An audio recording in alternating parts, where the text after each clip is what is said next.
Hello guys, welcome to Fiction Quest. So in this video, we will see if you enjoy these kinds of stories. Don't forget to show us some love by hitting the like button and subscribing to the channel. Your support means the world to us. Now, let's start the story. Chapter 1, The Grave of God Valley. The sky above God Valley didn't rain, it wept violence, violent, jagged streaks of purple lightning tore through a perpetual cloud bank that swirled like a bruised eye, casting the ruined island below in intermittent, strobe-light horror. The air here was heavy, not just with moisture, but with a crushing, suffocating pressure, the psychic residue of a battle that had shattered the world decades ago. In the center of a crater large enough to swallow a mountain, a body lay half buried in the calcified mud. Naruto Uzumaki gasped, his eyes snapping open. The first sensation was not pain, though his body screamed with the memory of a dimensional tear. It was hunger. Not for food, but a ravenous, clawing desire to conquer.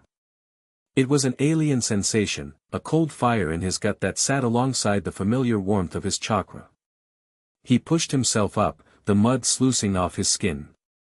His hands felt different, heavier, the knuckles broader. He looked down. His standard orange and black attire was shredded, hanging off a frame that had grown. He was taller now, his muscles denser, coiled like steel cables beneath skin that seemed to hum with potential energy. Where? His voice was a rasp, deep and resonant, vibrating in his own chest. He staggered to his feet, and the ground trembled. Not from his weight, but from him. A wave of black and red energy rippled out from his boots, cracking the bedrock. Naruto clenched his fist, staring at the energy coating his skin. It wasn't chakra. It was will. Domineering, absolute will. Take it, a voice whispered in the back of his mind, not Kurama, not a tailed beast, but something human and infinitely more malicious. The world is a throne. Sit on it. Naruto grabbed his head, gritting his teeth. The memories weren't his, but they flooded him nonetheless. A laugh that sounded like tectonic plates grinding together. A man with wild hair standing against a combined force of marines and pirates. The name Rox D. Xebec burned itself into Naruto's synapse. Shut up, Naruto growled, the command echoing with physical force. The dust around him was blasted away in a perfect circle. He wasn't Rox. He was Naruto Uzumaki. But as he straightened his spine, looking out over the desolate, storm-racked landscape of the Lost Island, he realized he wasn't entirely just Naruto anymore either. The dimensional rift hadn't just dropped him here, it had grafted the lingering soul of this place onto him. The ghost of the man who wanted to be king of the world had found a vessel capable of holding his ambition. Naruto closed his eyes, breathing in the ozone and rot. He reached into that darkness inside him, grabbed the throat of that screaming ambition, and forced it to heal. He wouldn't reject the power. He would subjugate it. When he opened his eyes again, the cerulean blue was rimmed with a predatory, crimson ring. Fine, he muttered to the ghosts swirling in the wind. We do it my way. 3 days passed. Or perhaps a week. Time was fluid in the graveyard of gods. Naruto sat cross-legged on a jagged spire of rock overlooking the violent sea. He had spent the time testing the limits of this new world's power system, which seemed to respond to his sheer presence. The locals, monstrous, mutated beasts left over from genetic experiments or drawn by the island's dark magnetism, had provided ample practice. A massive shadow blocked out the lightning. A wyvern, a creature of scales and leather with a wingspan of 50 meters, dove from the storm clouds. It shrieked, a sound that would have paralyzed a normal man. It saw the lone figure on the rock as a snack. Naruto didn't move. He didn't weave signs. He didn't channel a Rasengan. He simply looked up. He projected his will outward, a focused spike of the king's haki he had intuitively grasped. The air cracked. The red-black lightning surged from his body, slamming into the wyvern midair like a physical hammer. The beast's eyes rolled back into its head. Its brain shut down instantly, crushed by a spirit vastly superior to its own. The massive creature went limp, crashing into the canyon wall below with a wet, sickening crunch. Naruto didn't even watch it fall. His attention was fixed on the horizon, where the turbulent gray waves were being cut by something man-made. A ship. It was a sleek, heavy vessel, painted in blue and white, with the image of a seagull and a globe painted on the sail. Marines, Naruto stood, the wind whipping his tattered cloak, a piece of fabric he'd salvaged from the wreckage of the island. He felt the signatures on that ship. Dozens of weak lights, flickering with fear. And one brighter light. Strong, disciplined, rigid. He needed a way off this rock. He needed answers. And most of all, he needed to stretch his legs. He bent his knees. The rock beneath him pulverized into dust, with a sonic boom that cleared the mist for a mile. Naruto launched himself into the sky. Vice Admiral Momonga gripped the railing of the G-14 scout ship, his knuckles white. The weather patterns around these coordinates were impossible. The log pose was spinning wildly, unable to lock onto a magnetic field. Report. Momonga barked over the roar of the wind. Sir. The atmospheric pressure is dropping rapidly, a navigator screamed from the deck below, clinging to a rope. It's not a storm front, it's emanating from the island. The energy readings are off the charts. It's like the island is screaming. Momonga narrowed his eyes at the dark silhouette of God Valley. The world government had erased this place from history 38 years ago. Orders were strict: patrol the perimeter, ensure no curious pirate stumbled upon the distortion, and never, ever go ashore, but the sensors had picked up a life sign. A single, massive flare of biological energy that rivaled a sea king. Helm, hard to starboard. Momonga ordered. We're turning back. This is beyond a reconnaissance mission.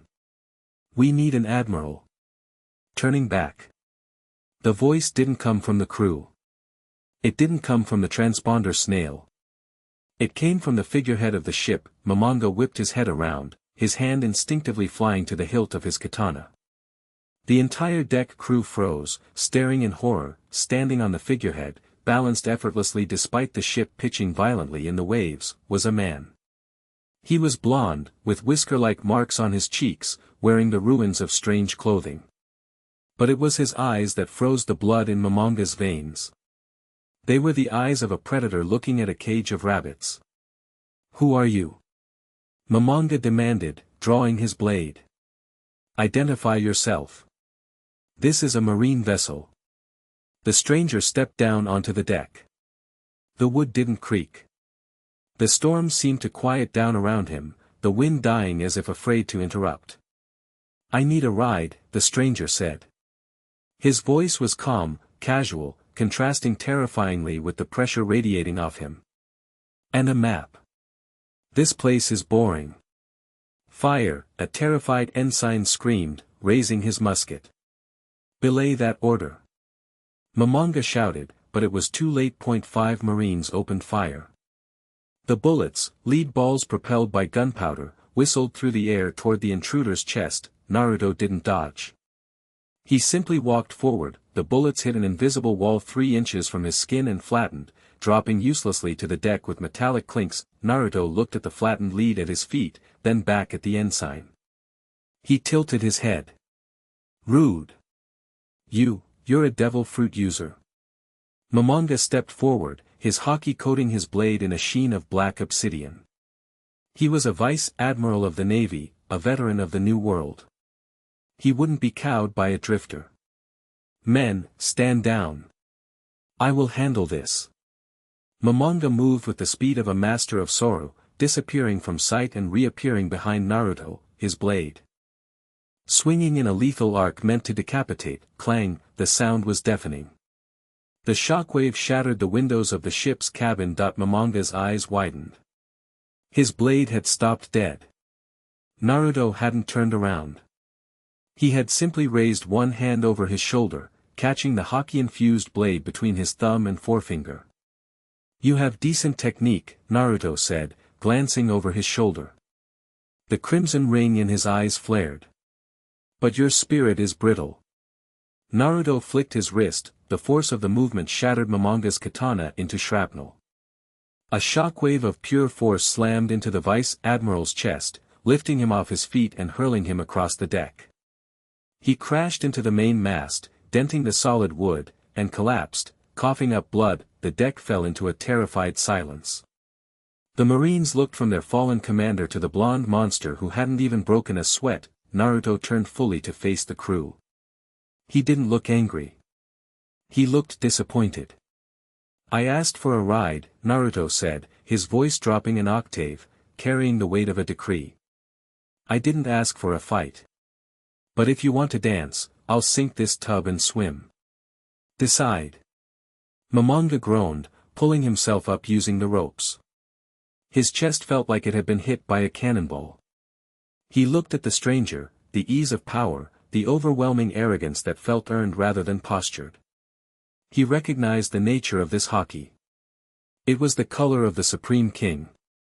"Stand down," Momonga wheezed, wiping blood from his chin. "Lower your weapons."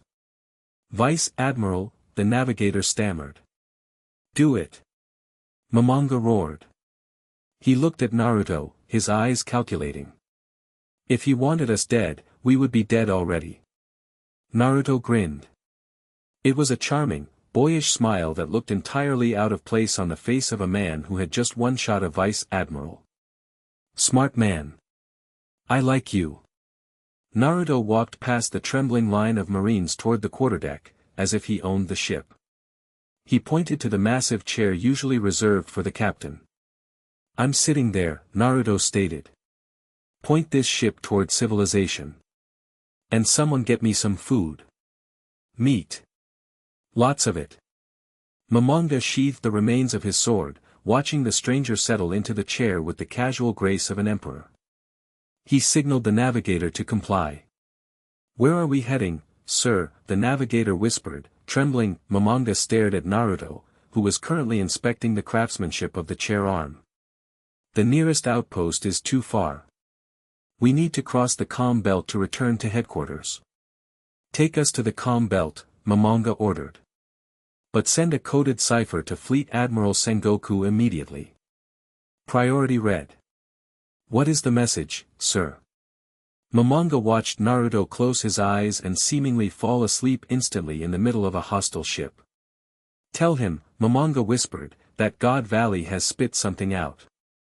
The journey to the calm belt took 2 days. For the crew of the G-14 scout ship, it was 48 hours of holding their breath. The stranger, who introduced himself only as Naruto, was an enigma.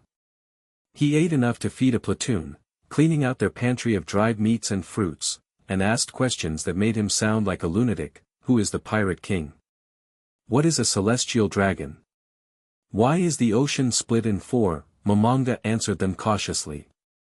He realized quickly that this man wasn't feigning ignorance. He truly knew nothing of the world's geography or politics. He was a blank slate with the power of a nuclear warhead. Momonga tried to probe him in return. "Where did you learn haki? Is that what you call it?" Naruto replied, leaning against the railing, watching the sea. "The black armor. The pressure. It just happens. It feels like flexing a muscle I forgot I had." Momonga felt a chill. Instinctive haki. It was the mark of a monster.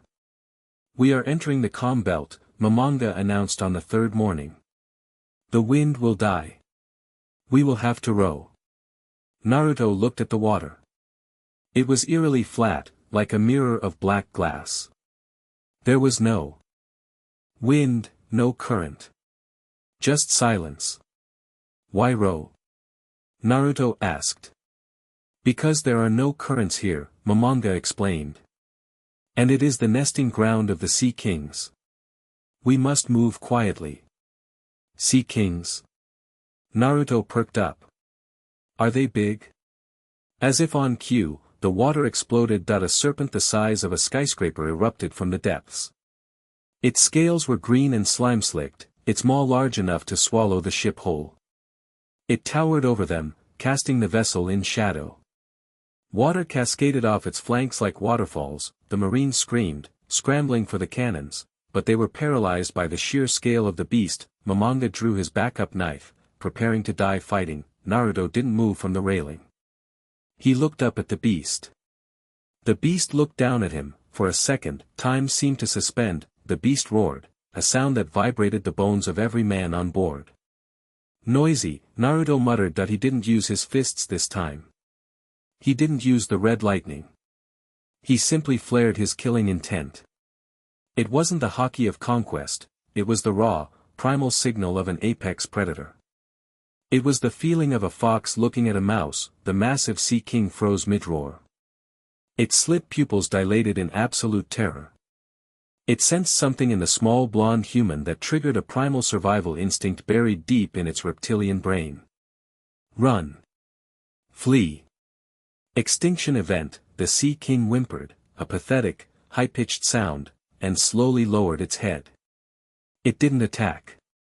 It nuzzled the side of the ship gently, like a scolded dog, pushing the vessel forward. The Marines dropped their jaws. Momonga let his knife clatter to the deck. "Hey," Naruto called out to the beast, pointing forward. "That way. Fast."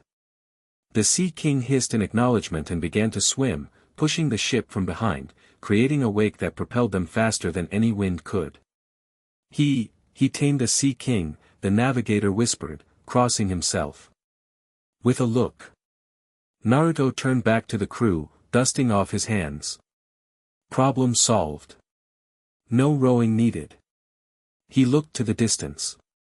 His enhanced vision picked up land. A mountainous island surrounded by treacherous currents, distinct even in the calm belt. "What is that?" Naruto asked, pointing. Momonga looked, his face paling. "That is Amazon Lily. The island of women. It is the territory of the Kuja pirates and their empress, Boa Hancock. It is a forbidden zone for men." "Forbidden, huh?" Naruto grinned, and for a moment, the shadow of Xebec flickered behind him, overlapping with his own sunny disposition. "I've never been good with rules. If we go there, they will kill us," Momonga warned. "The Snake Princess possesses power that turns men to stone." "Stone?" Naruto laughed, walking to the bow. "Let her try." As the ship surged toward the Forbidden Island, pushed by a terrified monster and commanded by a man who defied logic, Momonga realized with a sinking heart that the balance of the world wasn't just shifting, that it had already capsized. Chapter 1 and Chapter 2, The Serpent and the Storm. The calm of the belt was a lie. It was a silence born not of peace, but of predators holding their breath. That silence was shattered by the churning wake of a G-14 Marine battleship, driven forward not by wind or steam, but by the terror of a prehistoric monster.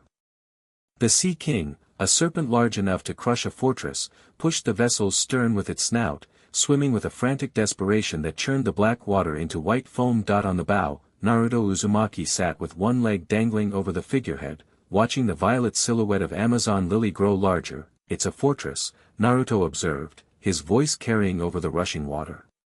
He scanned the steep cliffs that ringed the island, the dense jungle canopy, and the lack of any natural harbor aside from the massive gate. Natural defenses. Isolated.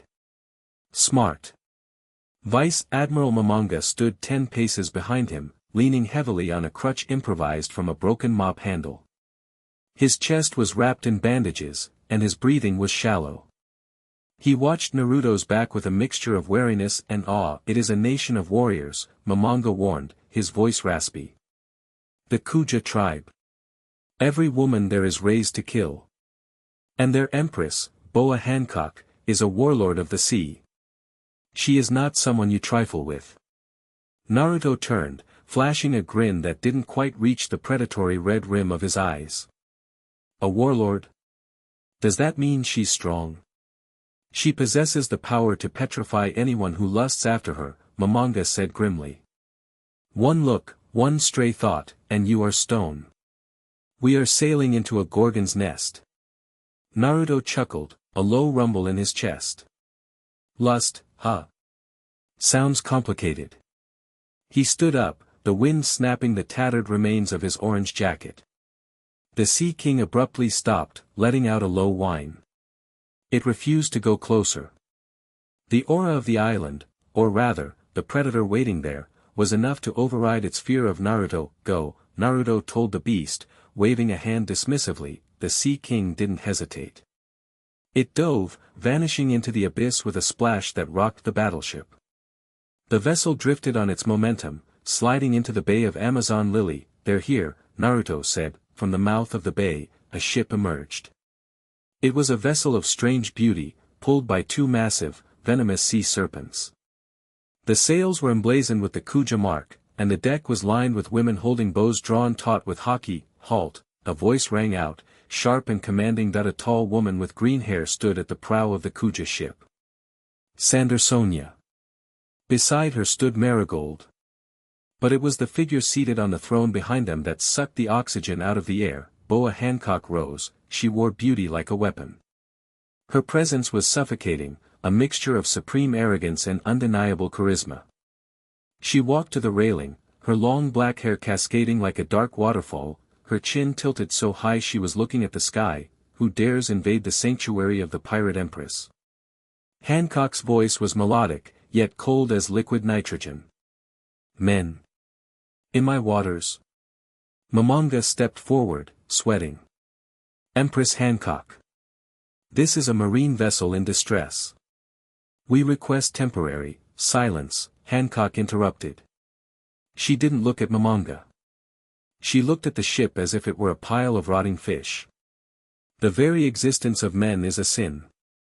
Your distress is of no consequence to me. Turn back, or turn to stone." She formed a heart shape with her hands. A pink light began to gather, pulsing with a strange, hypnotic rhythm. "Prepare yourselves." Momonga shouted to his crew. "Stab your hands. Use pain to distract the mind. Do not look at her." The Marines were already faltering, hearts replacing their eyes as the supernatural charisma of the warlord washed over them. Naruto watched this unfold with genuine curiosity. He felt the wave of energy hitting him, a sticky, sweet chakra-like substance designed to latch on to desire. It prodded at his mind, seeking purchase. "Love me. Worship me. Freeze for me." Naruto blinked. The energy slid off his psyche like water off oil. Mero mero mellow. Hancock unleashed the beam. The pink wave washed over the marine deck. Dozens of sailors instantly grayscaled, their flesh hardening into solid rock, their expressions frozen in goofy grins of adoration. Momonga drove a knife into his own palm, the sharp pain keeping his mind clear, though he fell to one knee, panting. The beam hit Naruto. It washed over him. It passed through him, and nothing happened. The pink light faded. Silence descended on the bay. Hancock stood frozen, her hands still in the heart shape, her eyes wide. She blinked, once, twice. She looked at the blond man standing on the figurehead, his arms crossed, looking slightly bored. "Was that it?" Naruto asked. He dusted off his shoulder. "It tickled." "Impossible," Hancock whispered. Her composure cracked. "No man can resist my beauty. Are you blind?" "I can see fine," Naruto said, hopping down from the railing to the main deck, his boots thudding heavily. He walked past the statues of the Marines, inspecting one. "You turned them to stone. That's a dangerous trick." "Trick?" Hancock's face flushed with indignation. She pointed a finger at him. "You insolent beast. How dare you stand before me unaffected? I am Boa Hancock. I am beautiful." "You're loud," Naruto countered, his voice cutting through her theatrics. He looked her in the eye, really looked at her. He didn't see a goddess. He saw a woman posturing, hiding something fragile behind a wall of vanity. "And you're annoying." The air in the bay dropped 10 degrees, the Kuja warriors gasped. No one spoke to the Snake Princess like that. Not admirals. Not emperors. Hancock trembled. Not with fear, but with a rage so pure it nearly ignited the air. She kicked off her ship, soaring through the air with terrifying speed. Perfume femur. She spun mid-air, her leg descending like a guillotine axe. It wasn't just a kick, it was encased in stone-shattering haki. If it connected, it would pulverize bone and petrify the remains. Naruto didn't dodge. He raised his right arm, boom, the impact created a shockwave that blew the water out of the bay, exposing the coral reef below for a split second. The marine ship groaned, timber splintering. Hancock's heel was stopped dead against Naruto's forearm. His skin had turned a metallic black, armament hockey, thick and dense. Hancock's eyes widened. She was pushing with enough force to crack a battleship, but his arm didn't even tremble. "You have good legs," Naruto commented, his tone analytical, devoid of lechery. "Strong. But your footing is off." He shoved his arm outward. Hancock was launched backward, flipping mid-air to land gracefully on the railing of the marine ship. She looked at him, truly seeing him for the first time. The whiskers. The strange clothes. And the eyes, blue irises rimmed in blood red, swirling with a power that made her hockey recoil. "Who are you?" she hissed. "Naruto Uzumaki," he said, cracking his neck. "And I want to talk. But I guess we have to do this the hard way." "Salome!" Hancock cried. Her massive white python slithered onto the deck, coiling behind her, elevating her stance. She assumed a combat pose, her arrogance replaced by a cold, warrior's focus. "I will carve your insolence out of your chest." "Come on then," Naruto beckoned with one hand. "Dance with me, princess." The fight that followed was a blur of motion that the human eye could barely track. Hancock was a master of close-quarters combat, her kicks flowing like water, lethal and precise. She aimed for his neck, his temples, his heart. Every touch of her limb carried the threat of petrification. Naruto moved like a storm. He didn't use flashy jutsu. He used raw taijutsu, enhanced by the monstrous vitality of his new body. He weaved through her barrage, parrying her kicks with his elbows and knees. They exchanged blows that sounded like cannon fire. The deck of the marine ship disintegrated, splinters raining down like confetti. Hancock was fast, but Naruto was heavy. Every time she blocked a punch, her bones rattled. He fought with a wild, overwhelming pressure, the legacy of Rock's Xebec bleeding into his movements. He wasn't just fighting her, he was dominating the space around her. Slave arrow. Hancock leaped back, firing a barrage of pink energy arrows. Naruto stomped on the deck. A slab of wood flew up, coated in his haki, acting as a shield. The arrows struck the wood, turning it to stone, which shattered under the impact. Naruto punched through the debris, closing the distance in a flicker of movement. Soru. No, purely physical speed. That he was inside her guard. Hancock gasped. He was too close. She tried to knee him, but he caught her leg. He didn't crush it. He held it, stopping her momentum. For a heartbeat, they were inches apart. He held her leg, her hands were pressed against his chest to push him away. "You're strong," Naruto said, his breath hot against her face. "But you fight like you're afraid of being touched." Hancock's eyes widened. The comment cut too deep. Panic flared in her chest, the panic of a prey animal cornered. "Don't touch me," she screamed. She gathered every ounce of her haki and unleashed a conqueror's blast. A wave of red-black lightning exploded from her, foaming the mouths of the remaining conscious marines and knocking the Kuja observers on their ship flat. It was a challenge of wills. Naruto felt her conqueror's haki wash over him. It was impressive, sharp, regal, demanding obedience, but it was a candle next to a forest fire. Naruto's eyes narrowed. The shadow of Xebec roared, "Sit down." Naruto released his own king's Hakai. It didn't ripple, it crashed. The sky above them split cleanly in two, the clouds rolling back in terror. The ocean depressed into a bowl shape around the ship. Hancock's haki was swallowed whole. The sheer weight of Naruto's presence slammed into her. It wasn't just fear, it was gravity. The air felt like lead. Hancock's knees buckled. She gasped, fighting to stay standing, her pride the only thing keeping her upright. She looked at him with absolute shock.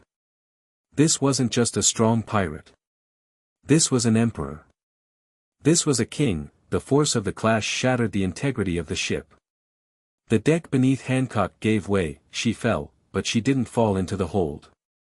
Her dress caught on a jagged splinter of the mast, tearing the back of her cheapao wide open. Hancock froze. The air on her bare back felt like ice, the mark. The hoof of the celestial dragon. The symbol of her slavery. It was exposed to the open air, to the eyes of the Marines, to the eyes of this man. "Don't look," she shrieked, a sound of pure, unadulterated terror that stripped away all her bravado.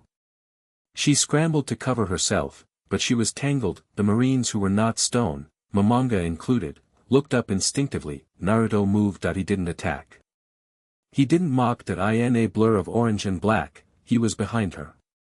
He grabbed the torn edges of his own ruined cape and flared it out wide, turning his back to her, facing the Marines. That he stood like a wall between the Empress and the world. "If any of you look," Naruto's voice was low, a rumble that vibrated through the timber of the sinking ship, "I will kill you." That isn't a threat. It's a promise. His killing intent focused into a laser point. Momonga felt a phantom blade against his throat. He immediately squeezed his eyes shut and turned his head. "Avert your eyes." Momonga barked to his men. "Look away. Now." Silence descended again. The only sound was the creaking of the dying ship and Hancock's ragged breathing behind Naruto. She stared at his broad back. He wasn't looking at her. He was shielding her. "Why?" she whispered, her voice trembling. You saw it." "I saw a mark," Naruto said, not turning around. "A brand." Hancock flinched. "It is the mark of a slave. I am unclean. I am property." Naruto's fists clenched at his sides. The wood of the railing splintered under his grip. The reaction wasn't disgust. It was a heat that radiated off him, hot enough to singe. Who did it? The question was simple, but the tone was terrifying. "What?" Hancock breathed. "Who put that on you?" Naruto asked again. "Who thinks they have the right to own people?" The world nobles," she stammered. "The celestial dragons." Naruto tilted his head to the sky. "Celestial dragons. Gods of this world, right?" He laughed. It was a dark, dry sound. "I've killed gods before," Naruto said. "Looks like I have a few more to add to the list." He turned his head slightly, looking at her over his shoulder. His eyes were no longer red. They were blue again, clear and shockingly gentle. "Cover up, Empress. You're too strong to be shaking like that." Hancock felt something inside her chest loosen, a knot she had tied tight constantly for 15 years. She pulled her clothes together, her hands shaking, but her eyes locked on his. He didn't care about the mark.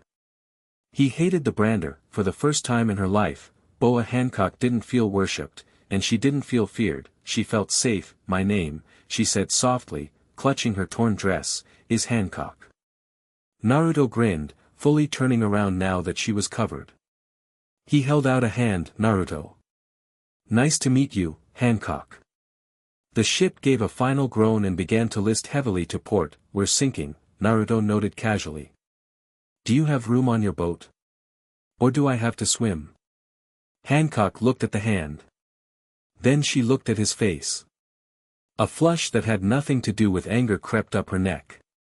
She slapped his hand away, but there was no venom in it. You may board my ship," she declared, sticking her nose in the air to hide her blush. "But only because you would drown otherwise, and that would be a waste of a tolerable fighter." Naruto laughed, leaping from the wreckage to the deck of the Kuja ship. "Tolerable? I'll take it." As the Kuja ship turned back toward the gate of Amazon Lily, leaving the sinking marine vessel and the stone statues behind, Naruto looked toward the towering fortress. He had found a foothold, and Boa Hancock, the pirate empress, found herself unable to take her eyes off the man who had seen her shame and responded with rage on her behalf. "Naruto Uzumaki," she thought, testing the name. "The man who does not turn to stone." Chapter 2 and Chapter 3, Ripples in the water. The seagull perched on the railing of the balcony at Marineford didn't squawk. It seemed to sense the crushing weight of the atmosphere inside the Fleet Admiral's office, a silence so dense it felt like the air had been replaced with mercury. Fleet Admiral Sengoku sat behind his desk, his usually immaculate uniform rumpled. In his hand, he held a crumpled piece of paper, a cipher decoded from Vice Admiral Momonga's emergency transmission. Across the room, Monkey D. Garp sat on a sofa, a rice cracker frozen halfway to his mouth. The hero of the Marines, the man who had cornered the Pirate King, looked old. Not aged, but weary, as if the ghosts of the past had just walked through the wall. Red lightning, Sengoku read aloud, his voice devoid of inflection. A pressure that crushes stone. A will that dominates sea kings. And a personality that shifts between a child and a tyrant. Garp lowered the cracker. He didn't eat it. He set it down on the table with a trembling hand. "It's him," Garp whispered. The name didn't need to be spoken. "It's impossible," Sengoku countered, though his conviction was thin.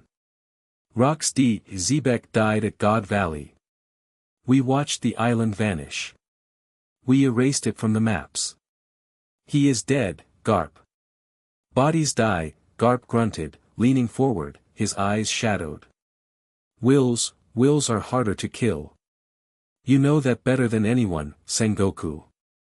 The D doesn't fade away. Sengoku slammed his fist onto the desk. The solid oak split down the middle. The report says the subject's name is Naruto Uzumaki, Sengoku hissed. Blonde. Whisker marks.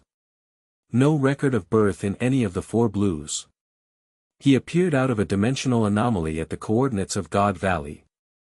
Uzumaki. Garp chewed on the name. A clan from the New World. Or Wano. It doesn't matter. If he has that man's hockey, if he has the ambition. He destroyed a vice admiral without drawing a weapon, Sengoku continued. He tamed a sea king to cross the calm belt. And now, he is in Amazon Lily. With the Snake Princess. Hancock hates men, Garp noted. Momonga's report says she let him board her ship, Sengoku said grimly. That she looked deferential. The two old legends stared at each other. The implications were catastrophic. The Shichibukai system was already fragile. If Boa Hancock, a woman who possessed the power of a nation and a strategic position in the calm belt, allied herself with a ghost from the worst era of piracy, the balance of power wouldn't just shift. It would break. What are your orders? Garp asked quietly. Sengoku walked to the window, looking out over the bay of Marineford, where thousands of soldiers trained, unaware that the sky was falling. Bury the report, Sengoku commanded. If the world finds out Xebec's ghost has returned, we will have panic on a global scale. Mark this, Naruto, as a priority level 6 threat. Do not engage with standard forces. Only admirals. He turned back, his glasses glinting dangerously. And send a message to Akainu. Tell him to prepare the Pacifista prototypes. We might need to burn an island down. The smell of roasted boar and exotic spices filled the air of the Kuja Palace. Amazon Lily was in a state of confused celebration. The Empress had returned, which was cause for joy, but she had brought a man, into the heart of the city. By law, he should have been executed. By custom, he should have been caged. Instead, he was eating everything in sight. Naruto sat at a low table in the banquet hall, surrounded by stacks of empty plates that reached the ceiling. He tore into a massive haunch of meat with a gusto that was both terrifying and strangely hypnotic. More. Naruto cheered, tossing a bone over his shoulder. It hit a stone pillar and embedded itself an inch deep. Sitting across from him, Boa Hancock rested her chin on her hands, her cheeks dusted a faint pink. She wasn't eating. She was watching his jaw move. He eats like a beast, Sandersonia whispered to Marigold. Is this really the man who defeated Momonga? Sister looks like she's under a spell, Marigold replied nervously. Elder Nyan, the short, shriveled former empress of the tribe, hobbled up to the table, slamming her snake staff onto the floor. This is outrageous. Nyan screeched. Snake Princess. You are breaking the most sacred law of our people. A man dining in the palace? Unheard of.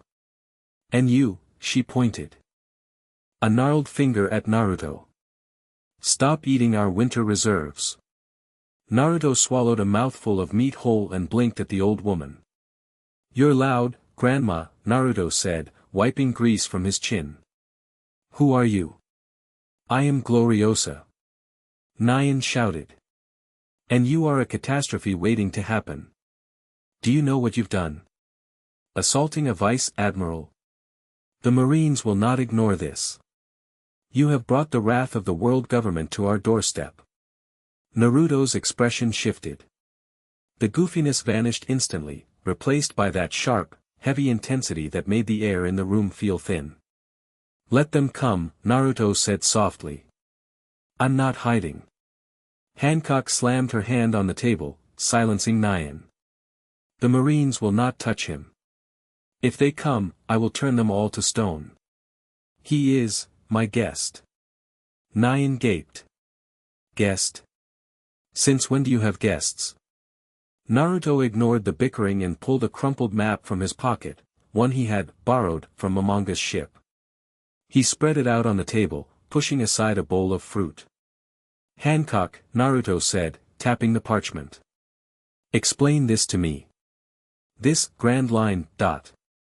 Hancock immediately leaned in, her hair brushing his shoulder. Of course. The world is divided by the red line, this continent here. The grand line runs perpendicular. The new world is the second half, ruled by the 4 emperors. Emperors, Naruto tested the word. Kings. Pirates so strong they rule like kings, Hancock corrected. Shanks. Big Mom. Kaido. And Blackbeard. Naruto's finger stopped on a skull icon marked near the New World entry point. Hakanosu. Pirate Island. A jolt of recognition hit him. A memory that wasn't his flashed, a skull rock, a roaring party, a feeling of absolute dominance. Xebec's memories. That island was his.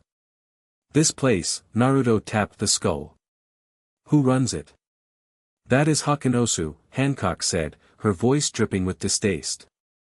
It is currently the territory of Marshal D. Teach. Blackbeard. He is a traitorous wretch who rose to power by killing his superior. Blackbeard, Naruto muttered. He's squatting in my house. Your house? Nyan asked, confused. Naruto stood up. The festive atmosphere died down as the Kuja warriors sensed the shift in his mood. I need a ship, Naruto declared. And I need a crew. I can't sail this ocean alone if I don't know where I'm going. You have me. Hancock blurted out, standing up too quickly. She flushed, catching herself. I mean, the Kuja pirates are at your disposal. As allies. Naruto looked at her. He smiled, a genuine, warm expression that made Hancock's heart skip a beat. I appreciate it. But I need my own circle. People who don't belong anywhere else.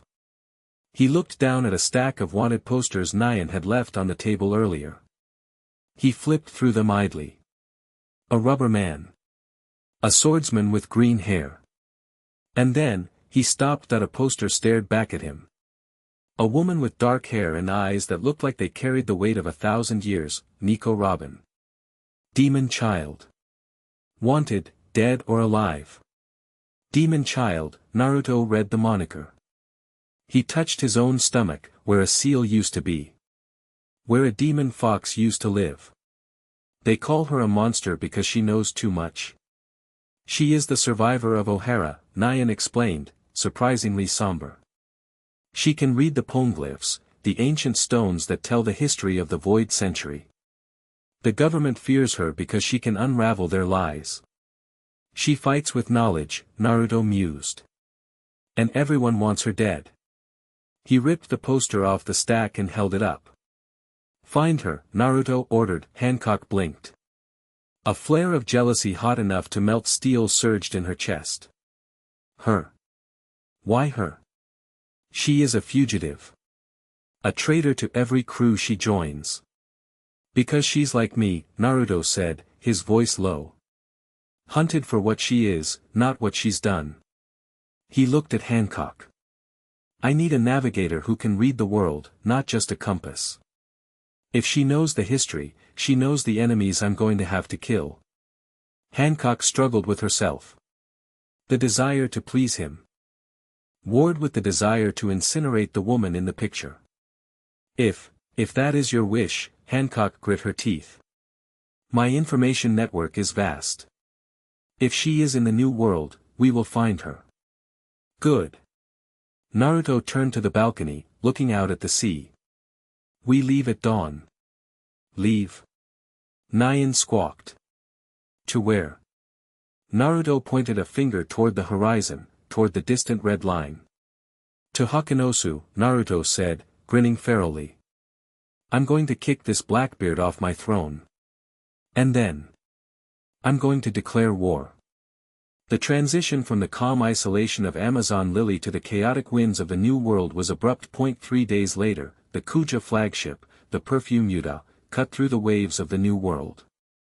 They were towing a secondary vessel, a sleek, darkwood sloop Naruto had commandeered from a passing pirate crew that had made the mistake of looking at him wrong. Naruto stood on the deck of his new, stolen, ship, which he had hastily named the Maelstrom.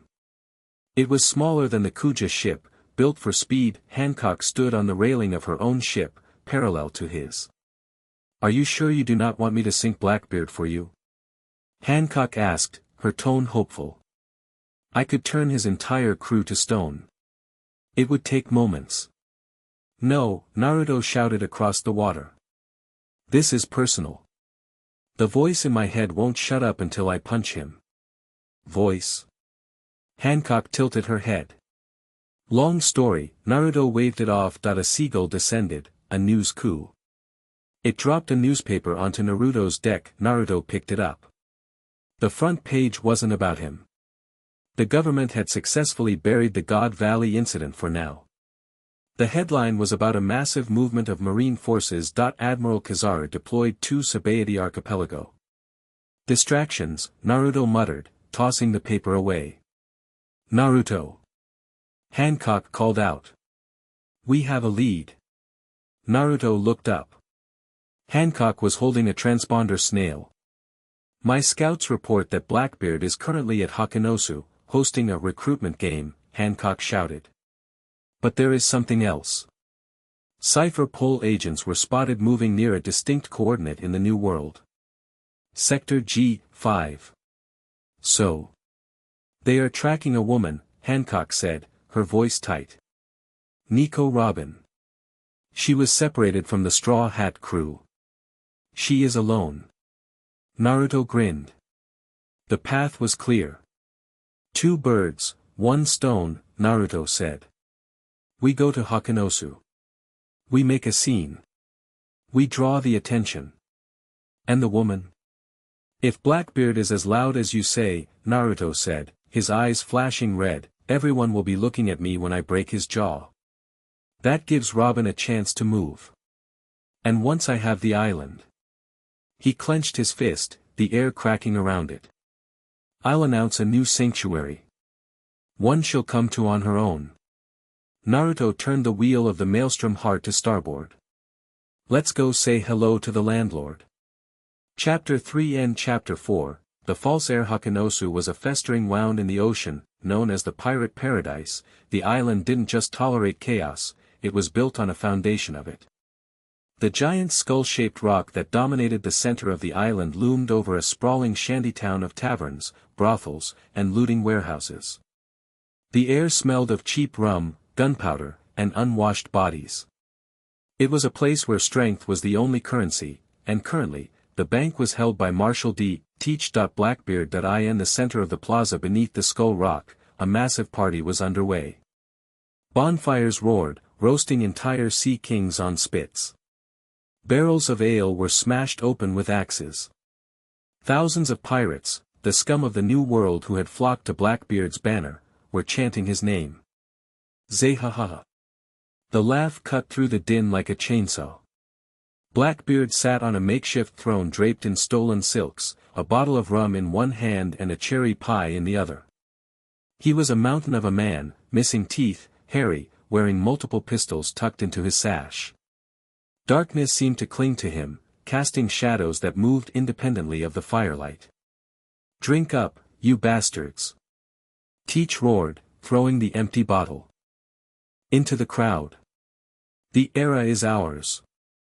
Whitebeard is dead. The Marines are scared. The throne is empty, and I'm just getting comfortable. Captain." Jesus Burgess, the helmsman, flexed his massive arms, wearing his Lucador mask. "We got word from the coast. A ship just broke the perimeter." Teach wiped cherry filling from his mouth. "A ship? Marine? Rival?" "Neither." Burgess laughed, crushing a keg under his foot. "It's a single sloop. No flag we recognize. And, the Kuja ship is trailing behind it, but they aren't attacking." "Hancock?" Teach narrowed his eyes. "That woman is a snake. Why is she following a sloop?" Before he could answer, the ground shook that it wasn't an earthquake. It was an impact that the main gates of the plaza, a massive iron door, reinforced to withstand cannon fire, buckled inward. The metal screamed as it was torn from its hinges, flying across the square and crushing a table of celebrating pirates into splinters. The music died. The chanting stopped. 3,000 pirates drew their cutlasses and pistols, turning toward the dust cloud billowing from the entrance. From the dust, footsteps echoed. Heavy. Deliberate. Rhythmic. Naruto Uzumaki walked into the light that he wore no armor. He held no weapon. His tattered orange jacket hung loosely over his shoulders like a cape, revealing the black shirt underneath. His hands were in his pockets. He looked around the plaza, his blue eyes scanning the sea of faces with an expression of utter boredom. Behind him, stopping at the edge of the firelight, stood Boa Hancock. She didn't engage, she simply crossed her arms, watching, letting him take the stage. Naruto's gaze landed on the skull rock. Then it drifted down to the man sitting on the throne. "So," Naruto said. His voice wasn't shouting, yet it carried to every corner of the plaza, drowning out the crackle of the fire. "You're the squatter." Teach blinked. He leaned forward, squinting. "Squatter? Do you know who I am, boy? I am Blackbeard. An emperor of the sea." "You're loud," Naruto interrupted, continuing his walk toward the throne. The crowd parted instinctively, a subconscious reaction to the predator walking among them. "And you're sitting in my seat." Burgess roared, leaping from the side of the throne. "Disrespect the admiral? Die." The massive wrestler launched himself at Naruto, delivering a shockwave elbow strike capable of shattering a galleon's hull. Hyudo elbow. Naruto didn't break stride. He didn't even take his hands out of his pockets, that he simply shifted his weight, ducking under the elbow with a fluidity that looked like he was made of water, and slammed his shoulder into Burgess's chest. Crack, the sound of ribs turning to powder echoed through the plaza. Burgess, a man who weighed nearly a ton, was launched backward as if hit by a train. He flew past Blackbeard, smashed through the stone throne's backrest, and embedded himself 20 feet deep into the rock wall of the skull. Silence. Absolute, terrified silence. Naruto stopped 10 paces from Blackbeard. He tilted his head, the red ring in his eyes beginning to glow. "Get up." Teach wasn't laughing anymore. The pie dropped from his hand. He looked at the hole in the wall where his strongest physical fighter was currently twitching, then back at the blonde boy. Teach felt it then. A cold shiver that started at the base of his spine. He prided himself on being a historian of the strange and powerful. He knew lineages. He knew wills. And looking at this kid, he saw a silhouette superimposed over him. A wild mane of hair. A grin that promised apocalypse. Zihahaha. Teach stood up, darkness beginning to swirl around his feet like black smoke. "I see. You're not just some rookie. That hockey, it smells like a grave I dug up a long time ago." I don't care what you smell, Naruto said. I want the island. Pack your bags. Arrogant. Teach shouted, spreading his arms. The darkness exploded outward, extinguishing the bonfires and plunging the plaza into twilight. I possess the power of the Yami Yami no Mi. The strongest Logia. I am darkness itself. You think you can order me around? Black hole. Teach slammed his hand onto the ground. The darkness spread instantly, covering the floor. It began to pull everything in, debris, weapons, pirates who were too slow to run. Gravity twisted. The buildings groaned as they were dragged toward Teach. Naruto felt the pull. His boots slid across the stone. The gravity was immense, trying to drag him into the void to be crushed. Devil fruits, Naruto muttered, digging his heels in. Cheap tricks. Come here. Teach yelled, using Kuruzu, black vortex. A massive gravitational force latched onto Naruto, pulling him through the air toward Teach's open hand. This was Teach's winning move: pull them in, disable their powers, and crush them with a quake punch. Naruto flew through the air. But he didn't struggle. He rotated his body, cocking his right fist back. You want me close? Naruto grinned, and the grin was all Xebec. Careful what you wish for. Teach's eyes widened. He expected panic. He expected a struggle. He didn't expect the boy to treat the gravitational pull as a convenient ride. Naruto's fist began to glow. Not with haki alone, but with a swirling sphere of dense, blue chakra contained within a shell of black lightning. Rasengan, impact. Teach tried to grab Naruto's wrist to nullify the power, but Naruto was faster. He twisted mid-air, avoiding the grab, and drove his fist directly into Teach's gut. The impact was silent for a microsecond, then, the world turned white. A shockwave of compressed air and pure force blasted out the back of Teach. The darkness on the ground was blown away by the sheer pressure. Teach's eyes bulged, blood spraying from his mouth as he was folded in half. He was launched backward, crashing through the remains of his throne and slamming into the base of the skull rock. The impact was so severe the giant stone skull cracked down the middle, a fissure racing up to the eye socket. Captain Van Augur, the sniper, appeared on a rooftop, leveling his rifle. Bang, the bullet never reached Naruto. A pink arrow intercepted it mid-air, turning the lead to stone before it shattered. Boa Hancock stood on a pile of unconscious pirates, her leg raised high. Interfere, she said coldly, and you will all become statues to decorate his new garden. From the rubble of the skull rock, a low groan emanated. Darkness swirled again, violent and erratic. Teach stumbled out. He was bleeding heavily, clutching his stomach, but he was laughing. Pain brings more pain. Zihahaha. You hit hard, boy. Harder than Ace. Harder than anyone. He raised his other hand. The air shattered like glass. The power of the Gura Gura no Mi, tremor fruit.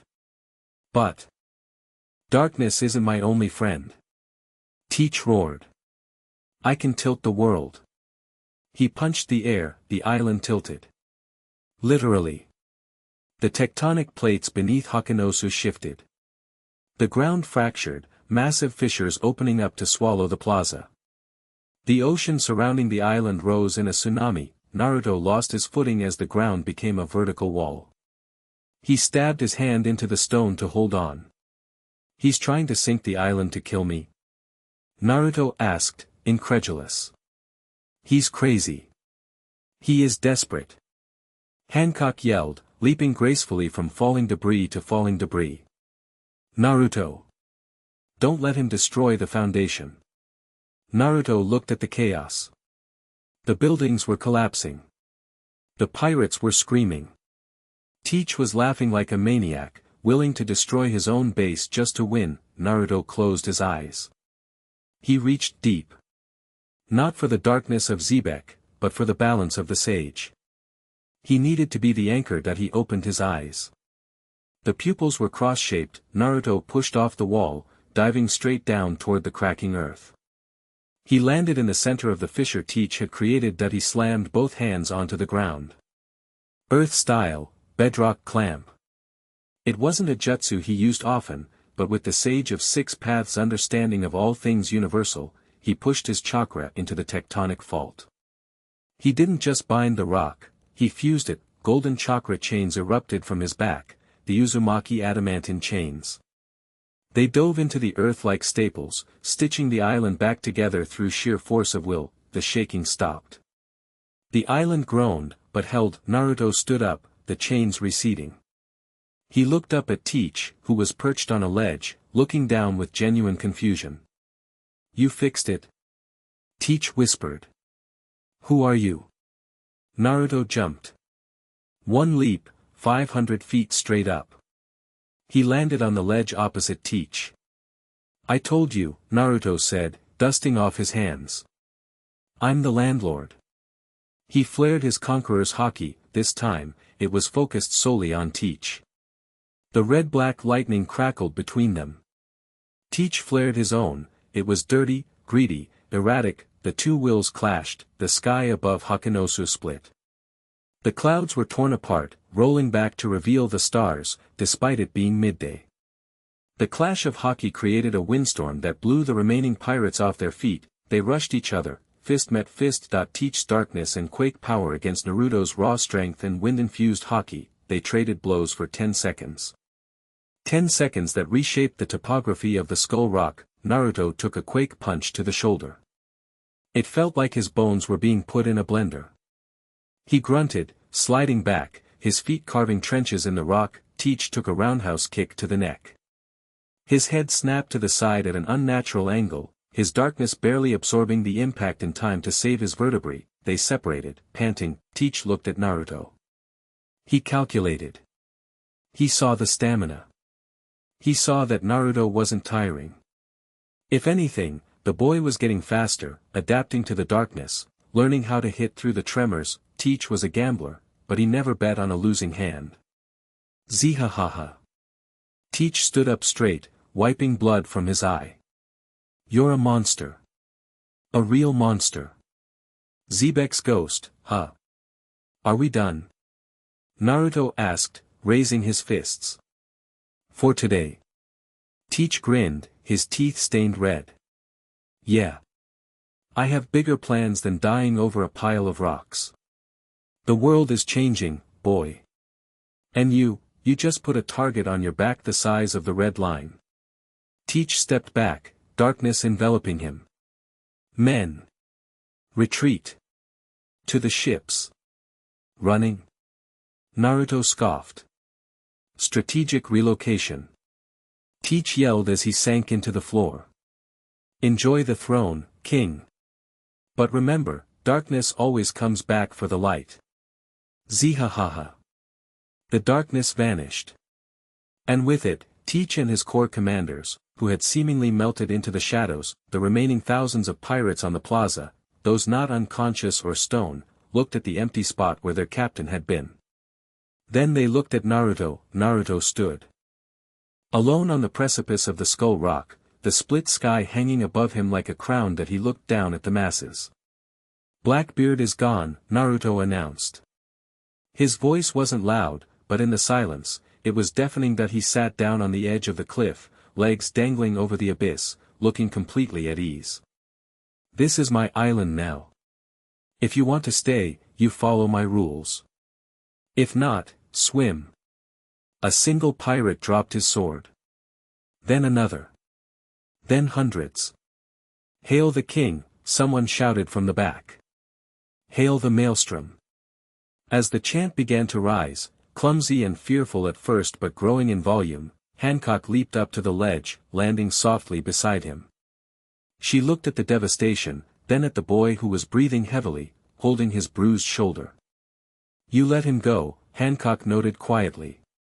"He ran," Naruto corrected. He winced, rolling his shoulder. "And he's tough. Taking him down permanently would have destroyed the island. I need a base, not a crater." He looked at her, his eyes tired but bright. "Besides," Naruto grinned. Now the whole world knows he ran from me. That hurts him more than a punch. Hancock smiled, a rare, soft thing. You are terrifyingly distinctive, Naruto. Is that a compliment? From me? The highest. Naruto looked out at the horizon. The news coups were already circling overhead, cameras clicking. The story would be in the morning papers. The unknown variable had just evicted an emperor. Robin, Naruto said, his mind shifting to the next objective. Is the path clear? Hancock nodded. With Blackbeard gone and the attention fixed here, the Marines will scramble to contain the news. The seas near G5 will be less monitored. We can slip a small ship through. Good. Naruto stood up, the pain in his shoulder fading as his Uzumaki healing factor kicked in. He looked at the vast ocean, feeling the pull of destiny that Xebec had left behind, and the desire for peace that Jiraiya had taught him that he would use the first to achieve the second. Get the ship ready, Hancock. We have a demon child to save. Chapter 4 and Chapter 5, The Demon Child. The island had no name on any chart. In the classified dossiers of Cypherpol, it was simply referred to as Black Site 73, a jagged cluster of volcanic rock and dense, rot-filled jungle located in the lawless drift of the New World Sector G5. Rain fell in sheets, cold and relentless, turning the forest floor into a sludge that sucked at boots and dampened sounds. Nico Robin leaned against the mossy trunk of a massive mangrove tree, pressing a hand to her side. Blood seeped through her fingers, hot against the cold rain. She was exhausted. Not the fatigue of a long day, but the bone-deep weariness of a lifetime spent running. They don't want to capture me, she realized, her breath coming in ragged gasps. Not this time. Usually, the Marines wanted the devil child alive. They wanted the translator. But the agents pursuing her now were different. They wore white suits that remained impossibly pristine despite the mud, and masks that hid their faces behind grotesque tribal designs. CP0. The aegis of the gods. A twig snapped 30 meters to her left. Robin didn't look. She crossed her arms. Mille fleurs, gigantesco mano. Two giant arms sprouted from the muddy ground, grabbing at the empty air where the sound had come from. They clutched nothing but mist. Too slow, a voice whispered directly into her ear. Robin's eyes widened. She threw herself forward, rolling through the mud just as a finger pistol, Shurgan, pierced the tree trunk where her head had been a second ago. The wood exploded as if hit by a high-caliber round. She scrambled up, backing away. 3 figures emerged from the gloom. The leader, wearing a mask with a vertical slit for an eye, flicked wood splinters off his glove. Nico Robin, the agent said. His voice was flat, devoid of malice or pity. The 5 elders have reassessed your threat level. The era of containment is over. The light must be extinguished. Robin backed up until her heels hit a cliff face. A sheer drop into a churning ocean awaited below. Trapped. So, this is it, Robin said, a bitter smile touching her lips. No trial. No impel down. History requires silence, the agent replied. He raised his hand. Die. The 3 agents moved in unison. Soru. They vanished. Robin closed her eyes. She couldn't track them. She couldn't fight 3 CP0 elites alone. She thought of the straw hats, scattered, gone. She thought of O'Hara. I'm sorry, Saul. I couldn't find the sea you told me about. The wind shifted. It wasn't a gust. It was a pressure change. A sudden, heavy density that dropped onto the clearing like a lead blanket. The rain stopped falling straight down, it curved, blown sideways by a sheer exertion of force. Thud. A sound like a hammer hitting wet meat. Robin opened her eyes. The CP0 leader was still mid-step, but he had stopped. Because a hand was gripping his face. Standing between Robin and the assassins was a figure shrouded in a dark cloak. He was gripping the leader's mask with one hand, lifting the tall agent off the ground as effortlessly as if he were a ragdoll. You guys are loud, the figure said. The other 2 agents skidded to a halt, their discipline cracking for a microsecond. They hadn't seen him enter. They hadn't sensed him. He had simply occurred. Target obstructed, one agent stated robotically, though his stance shifted to defense. Identify. Naruto Uzumaki tightened his grip. The ceramic mask of the leader began to fracture. I'm the guy who's annoyed, Naruto said. You're interrupting my recruitment pitch. He slammed the leader into the ground, the impact cratered the bedrock. The island shook. The leader didn't scream, he just went limp, buried 3 feet deep in the stone. Naruto straightened up, turning his back on the 2 remaining assassins to look at Robin. She stared at him, paralyzed by confusion. He looked young, with bright blonde hair that defied the gloom, and strange whisker marks. But his eyes, blue with a slit pupil, held a terrifying depth. You're Nico Robin, he stated. It wasn't a question. Her voice failed her. Who are you? Naruto. He pointed a thumb at himself. I need a navigator. You interested? Behind you. Robin screamed. The 2 remaining agents capitalized on his arrogance. They moved at the speed of sound, aiming Rankyaku, Tempest Kick, blades of compressed air at his exposed back, followed by a synchronized Shurgan aimed at his kidneys. Naruto didn't turn. From his lower back, gold erupted. .5 spectral, golden chains burst from his spine. They moved faster than the CP0 agents, faster than thought. Snap. Snap, the chains lashed out like vipers. 2 chains intercepted the air blades, shattering them into harmless breezes. The other 3 wrapped around the agents midair. The agents struggled, activating Tekai, iron body, to harden their muscles to the density of steel. Useless, Naruto muttered. The chains tightened. The Tekai shattered with the sound of breaking glass.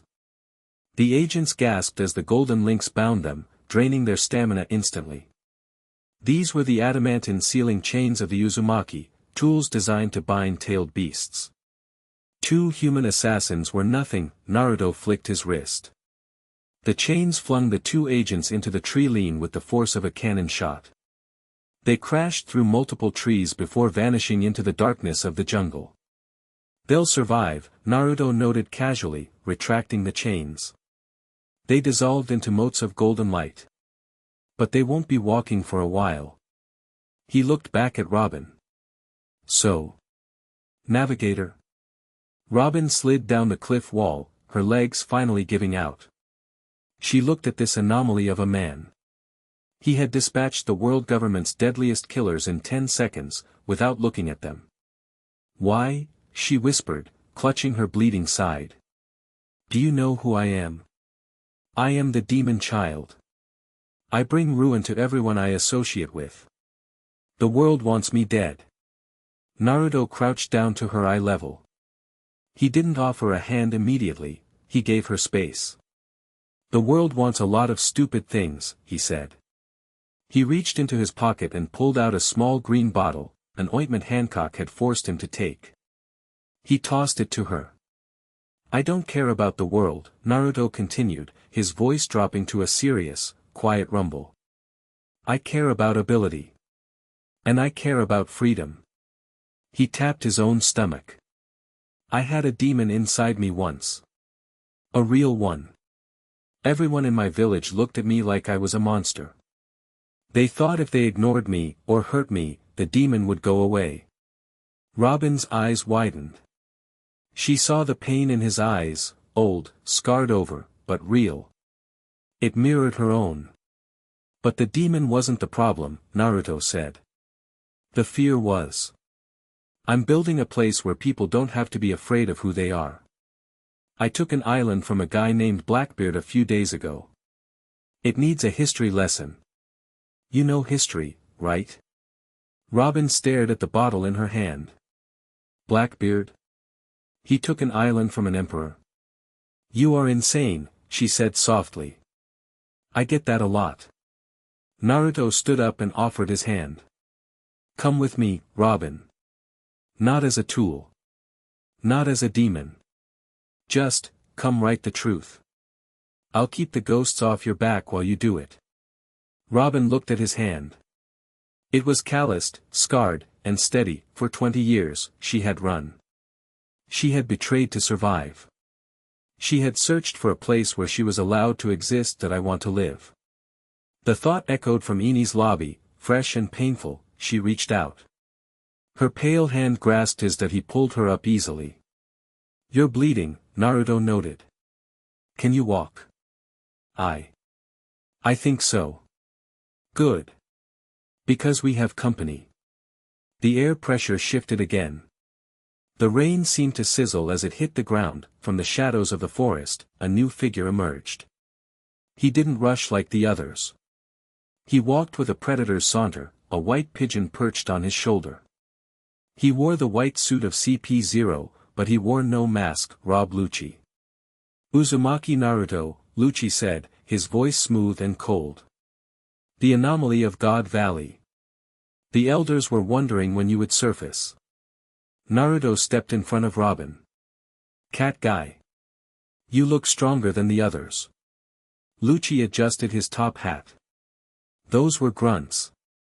I am the shield of the Celestials. Hand over the woman, and I will grant you a quick death. Refuse, and I will execute you slowly. Naruto sighed. Why does everyone want to monologue? Lucci vanished. That he didn't use Soru. He used pure, explosive speed. He appeared instantly in front of Naruto, his form already shifting into his hybrid leopard form. Massive claws coated in hockey swiped for Naruto's throat. Ping, Naruto didn't block. He didn't dodge. He headbutt Lucci's fist. A shockwave blasted the rain away for 50 meters. Lucci's eyes widened in genuine shock. His claws, harder than steel, had stopped against the boy's forehead. Naruto's skin was coated in a dense layer of invisible armor, chakra mingled with armament hockey. My turn, Naruto said. He grabbed Lucci's outstretched arm. Frog Kumite. Naruto punched the air 2 inches away from Lucci's chest. Lucci sneered. He missed, then, the impact hit him. Nature energy, invisible and delayed, bypassed his physical defense and slammed directly into his internal organs. Lucci coughed up a spray of blood, his eyes bulging. The force lifted him off his feet and hurled him backward through the air. He crashed into the cliff face, collapsing the entire rock wall on top of himself. Naruto didn't wait to see if he got up. He scooped Robin up into his arms, bridal style. Hey! Robin gasped, blushing despite the situation. Hold on, Naruto warned. We're leaving. He channeled chakra into his feet. Boom. He launched himself straight up, clearing the canopy in a single leap.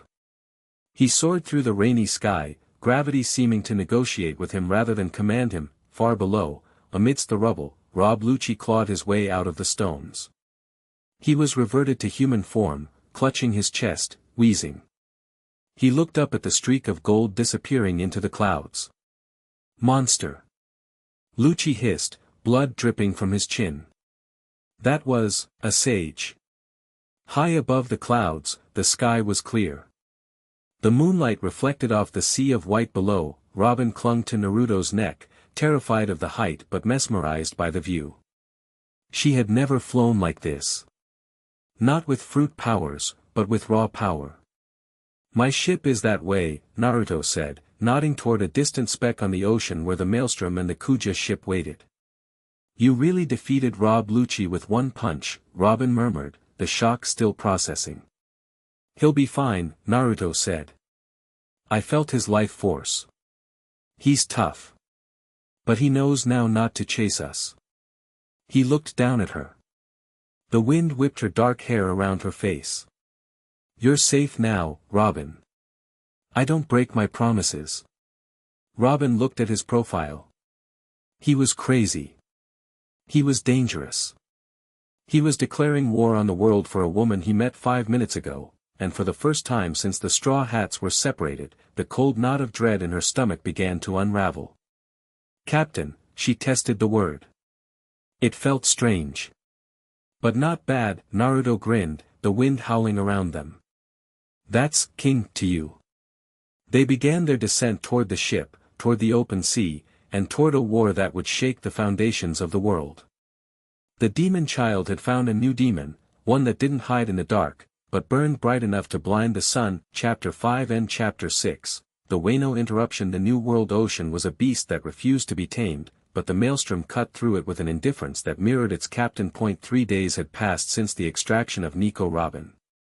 The tension on the ship was palpable, though not from danger. It came from the galley. "She is reading a book," Boa Hancock hissed, peering around the doorframe of the kitchen. Menacingly. Naruto sat at the table, sharpening a kunai, a habit from a life he was starting to forget. He glanced at the Empress of the Amazon, then at the archaeologist sitting calmly across from him, sipping coffee and reading a tome on ancient geography. "She's just reading, Hancock," Naruto said, sparks flying from the whetstone. "It is a strategy." Hancock insisted, storming into the room and placing herself between Naruto and Robin. "She is trying to look intellectual to seduce you. It is a siren's trap."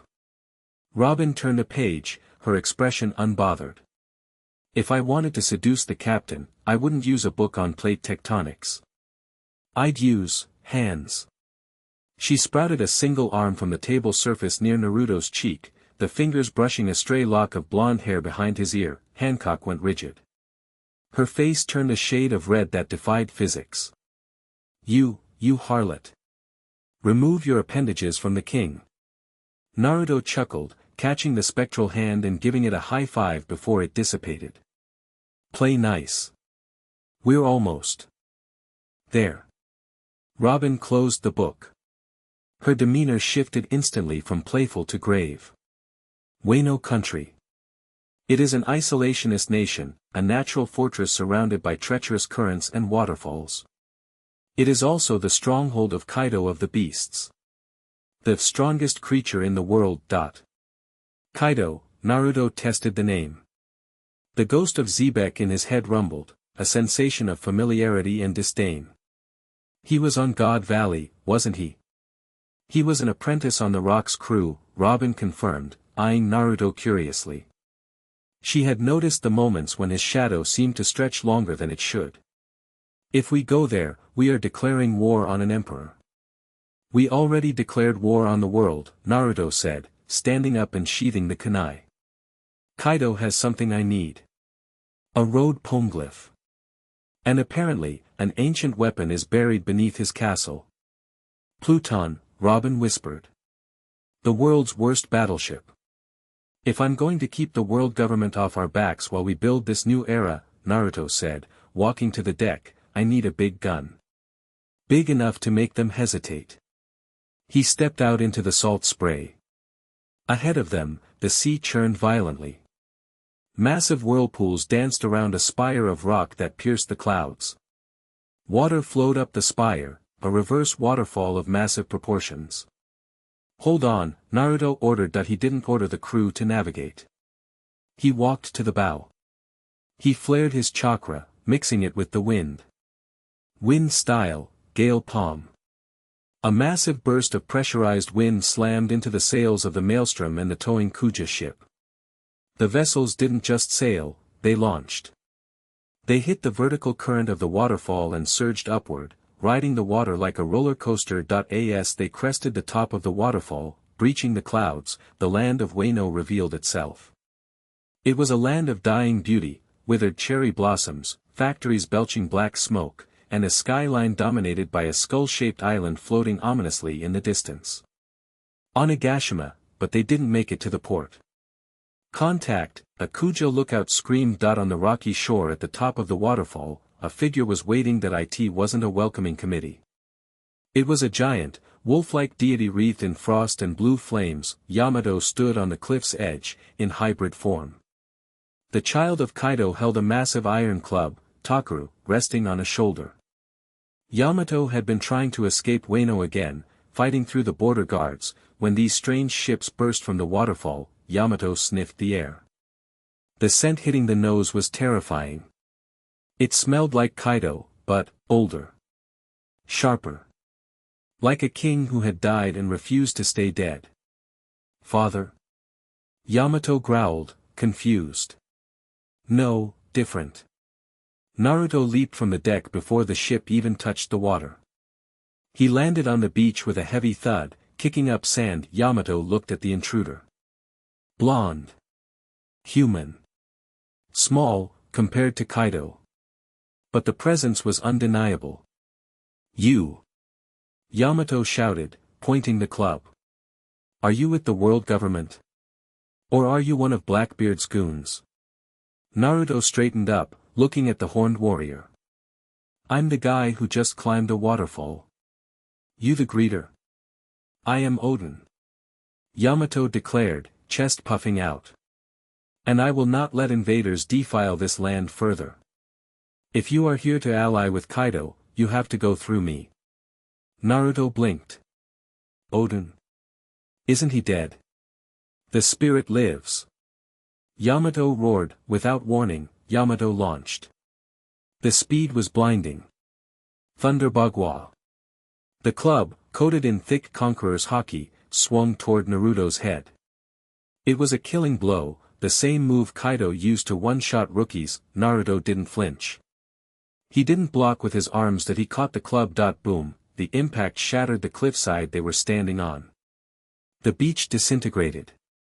The shockwave blew the water back from the shore. Naruto held the massive iron club with one hand, his fingers digging into the metal. His feet had sunk knee-deep into the bedrock, but he hadn't moved an inch. Yamato's eyes widened in disbelief. You stopped it? Heavy swing, Naruto commented, his eyes flaring red. But you're hesitating. You're fighting like you expect to lose. He shoved the club back. Yamato was thrown off balance, skidding backward. I never lose. Yamato howled, icing over the air. Namuji Hyoga. A blast of freezing breath erupted from Yamato's maw. Naruto took a deep breath. Fire chakra coiled in his gut. Fire style, fireball jutsu. He exhaled a sphere of flame the size of a house. Fire met ice. Steam exploded outward, blinding the battlefield in a thick, hot fog. Naruto moved through the mist. He appeared beside Yamato, who was still recovering from the clash. You're strong, Naruto said, his voice echoing from everywhere at once. But you're chained. He wasn't speaking metaphorically. He looked at the heavy, explosive cuffs on Yamato's wrists. The shackles placed there by Kaido. Yamato swung the club again, wild and desperate. Shut up. I am free. I am Kazuki Odin.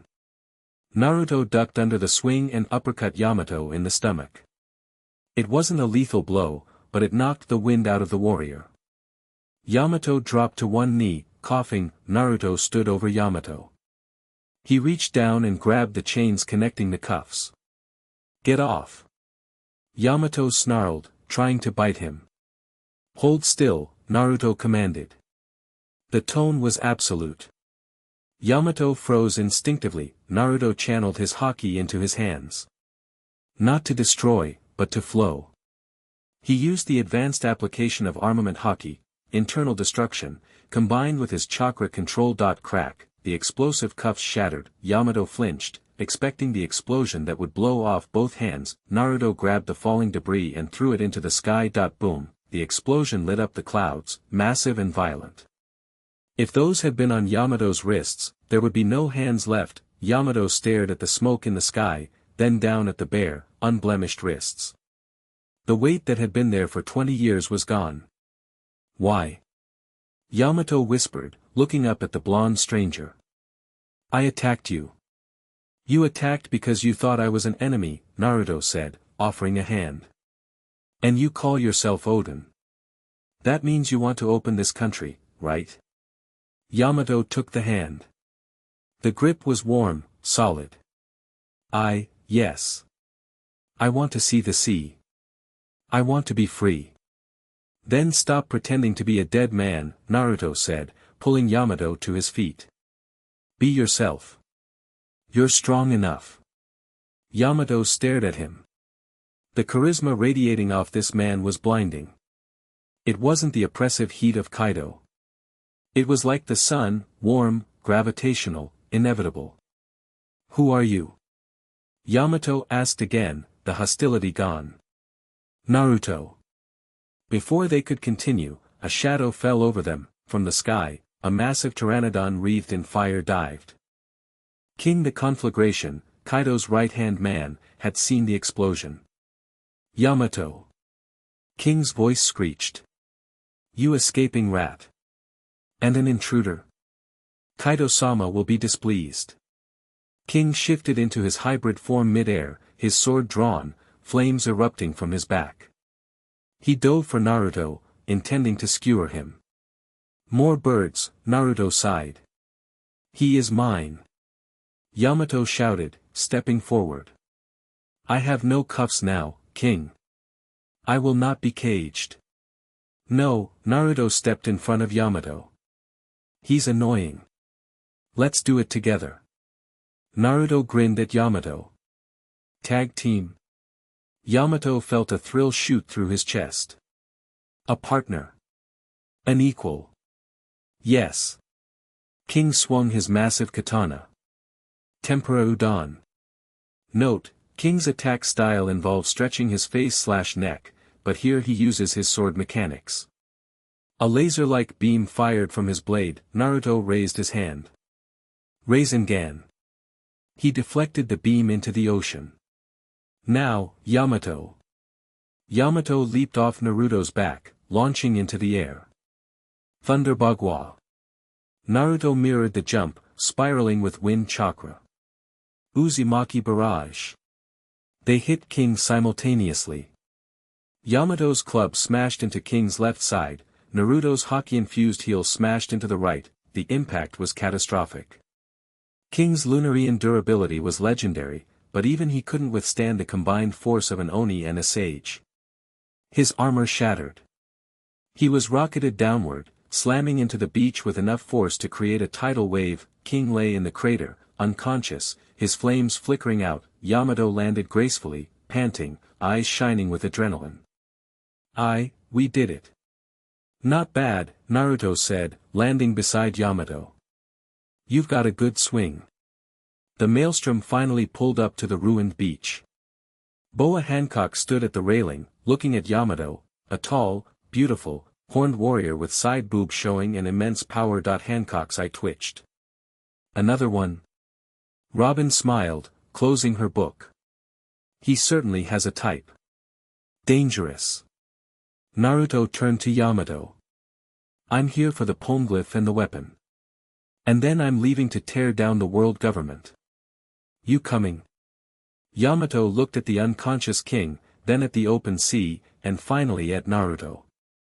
The will of Odin felt like a dusty book compared to the living fire in front of him. "Take me with you." Yamato bowed low. "I am Yamato, son of Kaido. I will fight for you." Naruto laughed, slapping Yamato on the back. "Welcome to the crew, Yamato. Now, let's go rob your dad." Chapter 6 and Chapter 7, The Admiral's Justice. The sea didn't smell of salt anymore.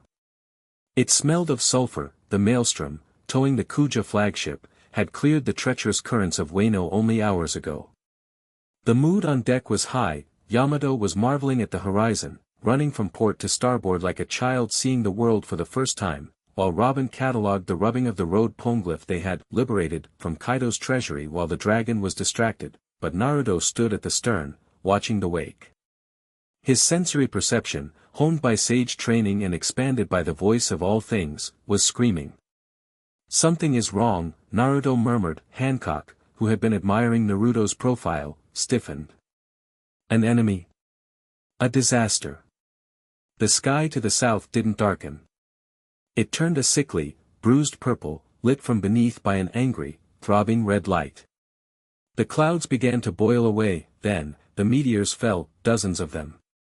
Massive fists of molten rock, raining down from the heavens, hissing as they tore through the atmosphere.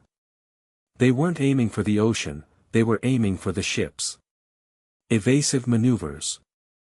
Nyan shrieked from the Kuja deck. "Too slow," Naruto growled. He didn't panic. He moved. He leaped from the stern, intercepting the largest meteor midair. He didn't punch it, he spun, generating a vortex of wind chakra. Wind style, great breakthrough. The gale caught the molten rock, cooling its surface instantly and deflecting it into the sea. It crashed with a hiss that sounded like a dying leviathan, sending a geyser of steam a mile high, but more were falling. Yamato. Naruto barked. On it. Yamato was already in the air, club spinning. Namuji Hyoga. A blast of ice breath froze 3 meteors solid, shattering them into harmless hail. Hancock unleashed a volley of slave arrows, turning the falling debris to stone before they could smash the hull. The bombardment ceased as quickly as it had begun. But the threat hadn't passed. The ocean water around them began to bubble. Dead fish floated to the surface, boiled alive in their skins. From the steam, a massive warship emerged. It dwarfed the maelstrom. It bore the standard of the Marines, but the hull was reinforced with dark steel. Standing on the bow, arms crossed, wearing a crimson suit and a cap that shadowed his eyes, was the nightmare of the pirate world, Fleet Admiral Sakazuki. Akainu. The seed of evil must be burned before it takes root. Akainu's voice carried over the boiling water, deep and grating like grinding stones. Naruto Uzumaki. You are the weed in my garden. Naruto landed back on his deck. He looked at the man. He felt the hate radiating off him. It wasn't the hot, passionate anger of a fighter. It was cold, calculated, absolute hatred. You're the dog the government keeps on a chain, Naruto called back, his hands relaxing at his sides. I heard you like to burn things. I am absolute justice, Akainu stated. He raised a hand. And justice does not negotiate with ghosts. The bay doors of the marine battleship opened. 2 figures launched out. They weren't normal soldiers. They were children, or they looked like children. One had the stoic eyes of a hawk and a massive sword on his back. The other was a bear-like giant with paw pads on his hands. Both had dark skin, white hair, and black wings. The seraphim. S. Hawk and S. Bear. Kill them all, Akainu ordered. Spare no one. S. Hawk vanished. He reappeared instantly above Robin, his black blade swinging down to bisect her. Clang, Yamato intercepted the strike. Takara met the black blade, sparks flying. You attacked the scholar. Yamato snarled, teeth bared. Coward. S. Hawk didn't speak. He pushed, his strength rivaling the original Mihawk's. Yamato was forced back, gritting teeth. He's heavy. S. Bear targeted the Kuja ship. He raised a hand, compressing the air. Ursa's shock. Hancock. Naruto shouted. I have him. Hancock leaped from her ship to the maelstrom, intercepting the air bomb. She didn't block it, she kicked it. Perfume femur. Her hockey-clad leg clashed with the compressed air bubble. The explosion was contained, blowing outward and knocking the seraphim back, but Hancock landed ungracefully, her leg trembling. His skin, it is like iron. They're Lunarians, King's voice, no, the memory of King, flashed in Naruto's mind. Invincible while the fire burns. Yamato, Hancock. Keep the kids busy. Naruto ordered. Don't try to kill them, just knock them into the sea. Naruto turned his attention back to the battleship. Akainu hadn't moved. You hide behind dolls? Naruto asked, stepping onto the railing. I use tools to exterminate pests, Akainu replied. His right arm began to drip. Thick, viscous magma bubbled up, melting his white sleeve. But for you. I will do it personally. Akainu launched himself. He didn't fly, he exploded from the deck like a volcanic eruption. He closed the distance in a heartbeat, his fist transforming into a massive canine head of molten rock. Great eruption. Naruto didn't dodge. He needed to stop the momentum before it hit the ship. He coated his right fist in the densest armament haki he could muster, layering it with sage chakra to protect his skin from the heat. Frog Kumite, impact. Fist met magma, the collision silenced the ocean, then, the shockwave hit. The maelstrom was nearly capsized. The water around them vaporized instantly, creating a fog bank of superheated steam. Naruto skid back across the deck, his boots carving deep grooves into the wood. His knuckles were smoking. The heat was intense, far hotter than normal fire. It burned stamina, eating away at his chakra. Cloak Akainu landed on the railing, his body half magma. You blocked it. Impressive. Ace couldn't. Naruto's eyes narrowed. The name triggered a memory from Yamato, Ace, the brother, the one who died to this man's fist. You talk too much about dead men, Naruto said low. It pisses me off. Then join them, Akainu roared. Hellhound. He struck with a claw-like thrust of magma, aiming for Naruto's face. Naruto weaved, the heat singeing his cheek. He countered with a Rasengan to the ribs, but Akainu's body was fluid Logia, the sphere just splashed through the magma. Haki is required, boy. Akainu sneered, morphing his chest around Naruto's arm to trap him. Got you. The magma solidified, trapping Naruto's arm in rock. Akainu raised his other fist, glowing white-hot, aimed at Naruto's exposed head. Die. Naruto didn't pull. He extended chakra from his trapped arm. Chakra arms. 3 orange chakra claws erupted from his back, not attacking Akainu, but grabbing the mast and railing of the ship to anchor himself. Naruto headbutt Akainu. He coated his forehead in Conqueror's haki. The impact cracked the solidified magma trapping his arm and smashed Akainu's nose. The Admiral stumbled back, blood mixing with lava on his face. You. Akainu growled, reforming his nose. You fight like a brawler. I fight to win, Naruto panted, shaking his burned hand. The Uzumaki healing was already knitting the blistered skin, but it hurt. Robin. Yamato. Status? Naruto yelled without looking back. This thing is durable. Yamato yelled, trading sonic speed blows with Hawk on the rear deck. I can't break his guard. We are holding. Hancock shouted, keeping Bear at bay with petrifying kicks, though the cyborg seemed resistant to her charm.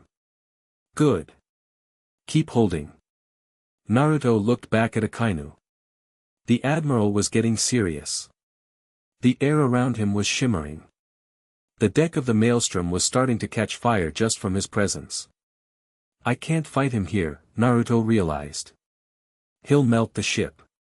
Naruto grabbed the lapels of his own jacket and ripped it off, revealing the black mesh shirt and the seal on his stomach. Hey, Red Dog! Naruto shouted. He flared his chakra. Not just the base level. He tapped into the Sage of Six Paths mode. A Truth-Seeker orb, manifested as a ball of black wind, formed in his hand. Fetch! He threw the orb. It wasn't fast, but it hummed with a terrified sound. Akainu sensed the danger. His instinct screamed death. He didn't block, he dissolved into a puddle of magma and slid sideways. The orb hit the railing where he had been standing. The wood didn't break, it was erased. Matters disintegrated on a molecular level. Akainu reformed 10 meters away, his eyes wide. What was that? If you want to kill me, Naruto said, floating a few inches off the deck, follow me. Naruto launched himself off the ship, heading toward a small, uninhabited rocky outcrop a mile away. Akainu hesitated. Leaving the ship meant leaving the crew alive. But the boy was the threat. That black orb was something that could kill a Logia. The head of the snake, Akainu muttered. He turned his body into a rocket of magma. Volcanic thruster. He chased Naruto. They landed on the rocky outcrop almost simultaneously. The duel that followed changed the geography of the map. Akainu unleashed hell. Meteor volcano. The sky rained fire. The rock melted into a slag heap. There was no ground to stand on, only lava. Naruto danced on the surface of the lava using chakra. He was faster, but Akainu was relentless. Every time Naruto landed a hit, he got burned. Every time Akainu missed, he melted the landscape. Why do you fight? Akainu roared, his fist clashing with Naruto's Haki-infused kick. Pirates bring only chaos. You destroy order. Justice requires absolute control. Control isn't peace. Naruto shouted back. He spun, creating a massive tornado to push back the lava. People aren't pieces on a board. If your justice means killing innocent people to catch one bad guy, then your justice is trash. It is necessary. Akainu screamed, his ideology burning as hot as his fruit. Sacrifice is the foundation of order. I don't sacrifice my friends. Naruto gathered natural energy. The red ring in his eyes expanded. The cross pupil snapped into focus that he held out his right hand. A massive shuriken of wind formed, but it was infused with the black lightning of Conqueror's Haki. Sage Art, Raisin Shuriken, King's Haki Infusion. The screeching sound was deafening. The wind blades cut the very air, creating vacuums, but Akainu stopped. He saw the attack. He knew he couldn't dodge it. It was too wide, too fast. Dai Funka. Akainu gathered all his magma into a single, giant fist, the size of a small mountain. They collided, wind versus magma. Idealism versus absolutism. The explosion was blinding. A sphere of white light engulfed the rocky outcrop. Back on the maelstrom, everyone stopped fighting. Even the seraphim paused, their programming confused by the sheer energy spike. The wind hit them a second later, a hurricane force that nearly snapped the masts. When the light faded, the rocky outcrop was gone. I in the center of the boiling sea, on a single remaining spire of glassed rock, Naruto stood. He was panting heavily. His shirt was gone. His left arm was badly burned, the skin angry and red. But he was standing. Opposite him, kneeling on a floating slab of cooling crust, was Akainu. The fleet admiral was missing half his face, regenerating slowly. His suit was in tatters. He was coughing up blood, something that shouldn't be possible for a magma man. The Haki in the Raisin Shuriken had cut him deep, damaging his spirit as well as his body. Akainu tried to stand. He stumbled. He looked at Naruto. He saw the boy readying another attack. He saw the seraphim struggling against Yamato and Hancock. He saw his own battleship taking on water from the waves. Akainu was a zealot, but he was also a tactician. If he continued, he would die here. And if he died, the Marines would fall into chaos. This. Akainu spat a glob of molten blood into the sea. This is not over. He pulled a golden transponder snail from his pocket. Return. Akainu ordered the Seraphim. S. Hawk and S. Bear immediately disengaged, flying back toward the admiral. They grabbed Akainu by the shoulders and lifted him into the air. Run away, Red Dog. Yamato cheered from the deck, waving her club. Naruto didn't cheer. He watched Akainu ascend. Akainu looked down at Naruto. Their eyes met. There was no respect there. Only a promise of future violence. Next time, Uzumaki. Akainu's voice was faint but clear. I will bring the entire world down on your head. The Seraphim carried him back to the battleship, which turned and began to limp away, the magma engines churning. Naruto watched them go until they were a dot on the horizon. Only then did he allow himself to collapse. He fell onto one knee, gripping his burned arm. The pain was blinding. Magma burns were spiritual as much as physical in this world. Naruto. Hancock was there instantly, leaping from the ship to the rock spire. She didn't care about the heat radiating off the stone. She grabbed him, her face pale with worry. You are hurt, she whispered, her hands hovering over the burns. I'm fine, Naruto gritted out, forcing a smile. Just, barbecued a little. You defeated an admiral, Robin said, landing beside them with Yamato. Robin looked at the destruction around them, the erased island, the boiling sea. Fleet Admiral Sakazuki retreated. This changes everything. Yamato poked Naruto's burned arm gently. You're tough. That guy was scary. He was strong, Naruto admitted, standing up with Hancock's help. But he's empty. All he has is anger. A guy like that can't beat me. He looked at his crew. Hancock, the Empress. Robin, the demon.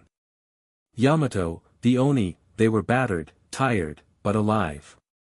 They had faced the wrath of the Navy and walked away. Let's go, Naruto said, leaning on Hancock. I need sleep. And maybe some ramen. Do we have ramen? I will make the chefs learn it, Hancock declared instantly. Even if I have to turn them to stone to make them stay still and listen.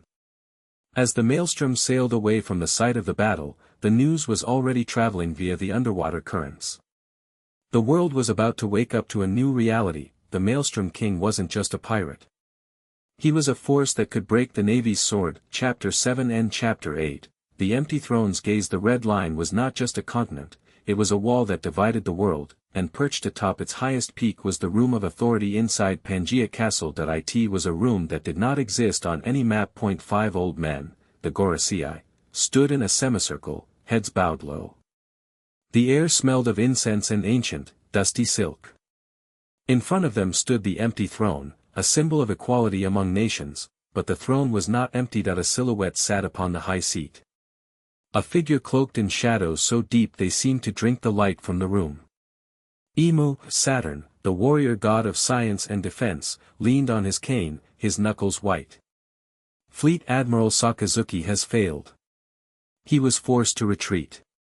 The Seraphim sustained damage. The target, Naruto Uzumaki, survived a direct confrontation with the Magu Magu no Mi. He possesses the will of Xebec, Mars added, his voice trembling slightly. But it is mixed with something else. Something, sunny. He draws allies to him like a gravity well. The Snake Empress. The Demon Child. The Oni Princess. He is building a pantheon. Imu stood slowly. The movement was fluid, unnatural. The figure walked down the steps of the throne, the long train of the cloak rustling like dry leaves. Imu stopped before a large map of the world spread across the floor. A slender, black-clad finger pointed to a specific island in the New World. A skull-shaped island, Hakanosu. The light. Imu's voice was a whisper that sounded like multiple voices speaking in unison. It burns too bright. It wakes the others. Imu picked up a quill. With a sharp, violent motion, the ruler of the world drew a thick cross over Hakanosu. The mother flame is ready, Topman Warkuri stated, sweat beading on his forehead. York has stabilized the power source. But to use it on a pirate island, it will disrupt the balance. The Yonko will react. There is no balance, Imu whispered. There is only submission. The map began to smolder where the ink had been drawn. Burn it, Imu commanded. Erasing the island is not enough. Erase the concept of him. The maelstrom limped into the harbor of Hakanosu 3 days later. The island had changed in their absence. The pirates who had remained, those who hadn't fled with Blackbeard, had been busy. They were terrified that the Golden Monster would return and kill them if the place was a mess. So, they had cleaned, the rubble from the fight with Blackbeard had been cleared. The Skull Rock, still cracked, was now reinforced with scaffolding. A crude banner, painted on a stolen sail, hung from the highest peak, a red spiral on a black background. They made a flag, Naruto observed, leaning over the railing. His left arm was heavily bandaged, the skin underneath pink and raw from Akainu's magma, but the pain had dulled to a throb. Fear is a potent motivator, Hancock said, standing beside him. She placed a hand gently on his uninjured shoulder. They know you defeated an admiral. The news is everywhere. They see you as a god. I don't want worshippers, Naruto sighed, watching the pirates line up on the docks, bowing low. I want friends. Or at least neighbors who don't try to stab me. In this world, strength demands worship, Robin noted, joining them. She held a newspaper. Your bounty has been issued. She handed him the paper. Wanted, dead only. Naruto Uzumaki, the Maelstrom King, bounty, 4,500,000,000 berries. 4.5 billion. Yamato whistled, peering over his shoulder. That's almost as much as Dad. And you've only been a pirate for a week. It's because of the bloodline, Robin explained grimly. And the D. And the fact that he humiliated the Marines publicly. They are terrified. The ship docked. The pirates on the pier fell silent as Naruto walked down the gangplank.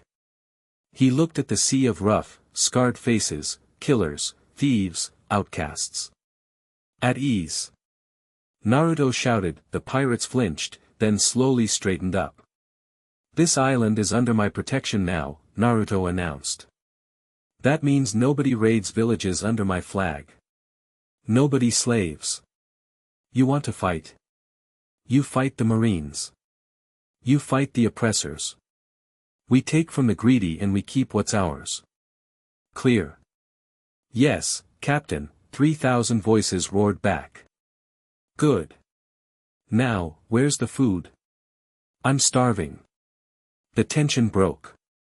A cheer went up.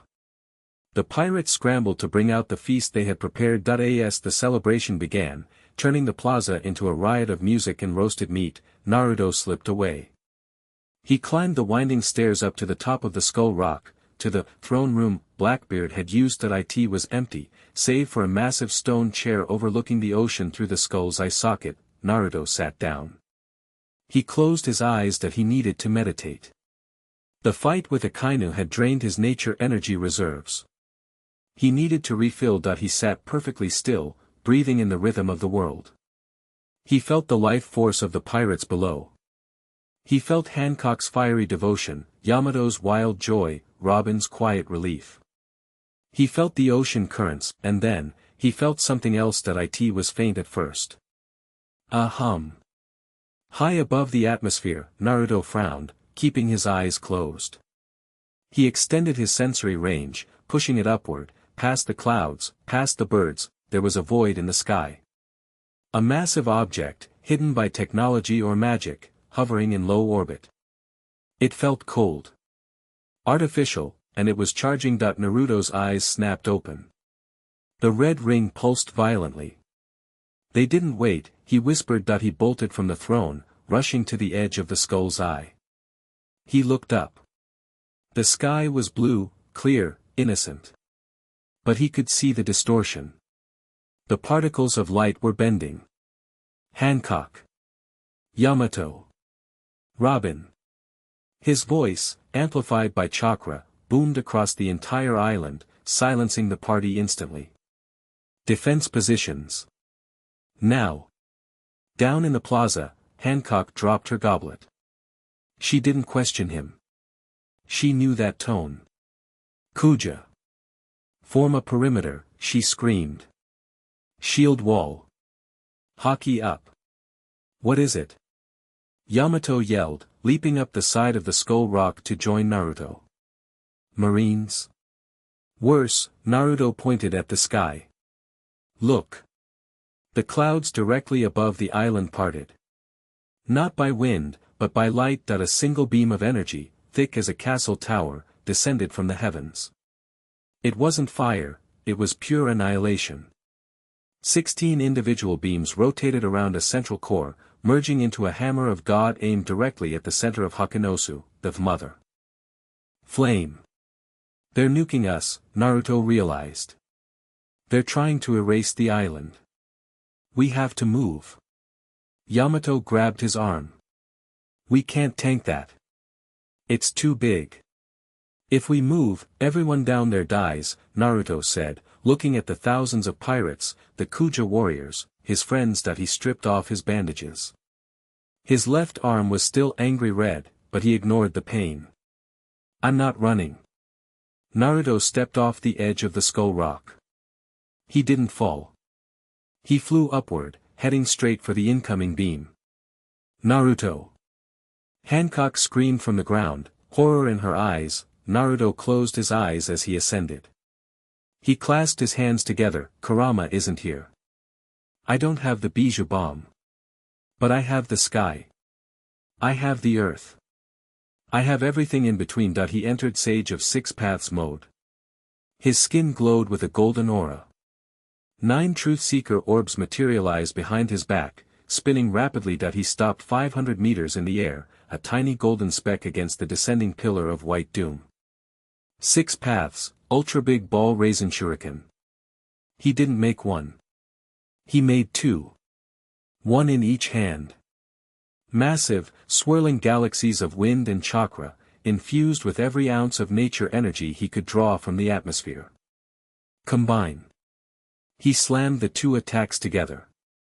They didn't detonate, they merged into a barrier of spinning, chaotic energy, a shield of destruction. The mother flame hit him. Zzzzzztttttt, the sound was beyond hearing. It was a vibration that shattered every window on the island. The light was blinding. Naruto screamed, the weight of the beam was infinite. It felt like holding up the moon. His skin began to crack. The Truth-Seeker orbs spun in front of him, creating a localized void to absorb the energy, but they were disintegrating one by one. Hold. Naruto gritted his teeth, blood spraying from his nose. Hold. The beam pushed him down. 500 meters. 400. The heat was stripping the flesh from his hands. The sheer kinetic force was trying to liquidize his internal organs. On the ground, Yamato watched, tears streaming down. He's catching it. Help him. Hancock shrieked. She aimed her slave arrows at the beam, but they evaporated instantly. Do something. Robin looked at the beam. It's pure energy. We can't hit it. We have to support him. Yamato realized what to do. The Oni princess leaped into the air, transforming fully into the Okuchi no Mikami, the divine wolf. Yamato flew up to Naruto, not to hit the beam, but to brace Naruto's back. I've got you. Yamato roared, placing massive paws against Naruto's shoulders, pushing upward, adding physical strength to Naruto's flight. Yamato, get back. Naruto groaned, his voice straining. Shut up. We die together or we win together. Hancock wasn't a flyer, but she was resourceful. She ran to the highest point of the skull.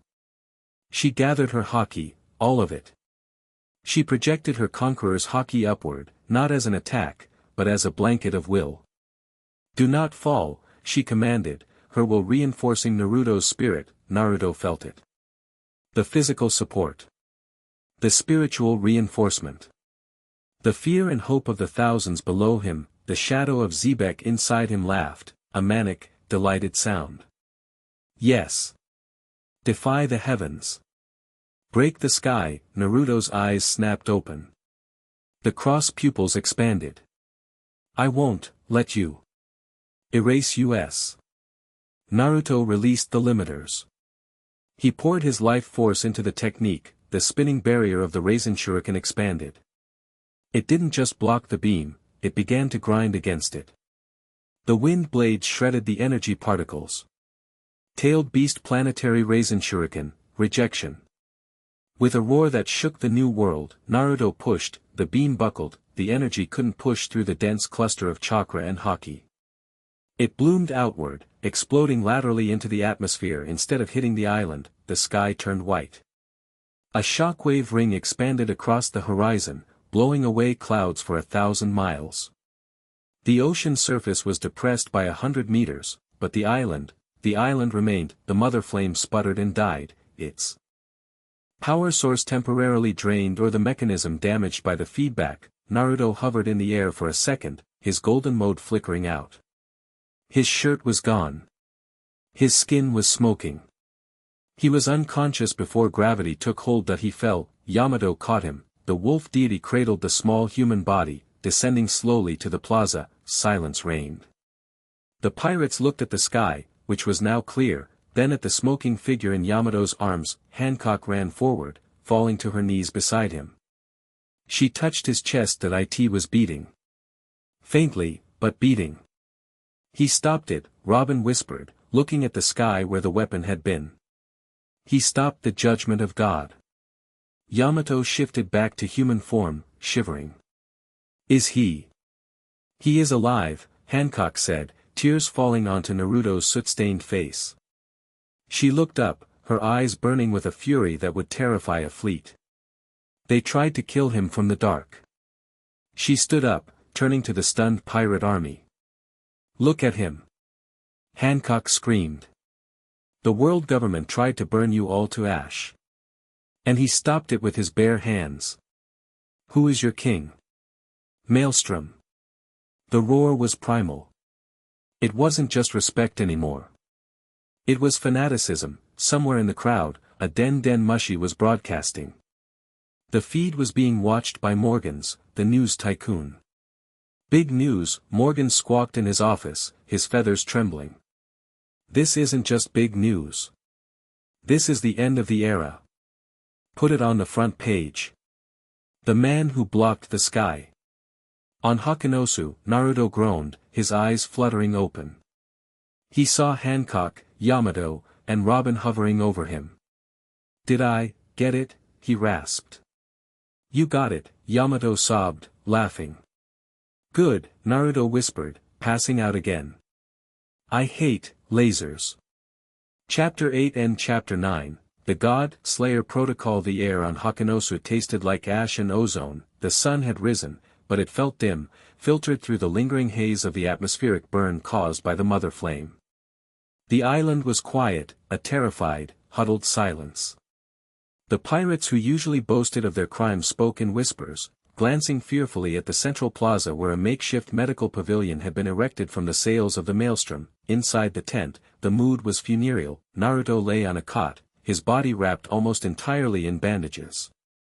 The skin that was visible was angry and red, mapping the veins where the celestial energy had tried to cook him from the inside out. He wasn't moving. His breathing was shallow, a ragged hitch in his chest every few seconds. Boa Hancock sat on a stool beside him, holding his uninjured hand.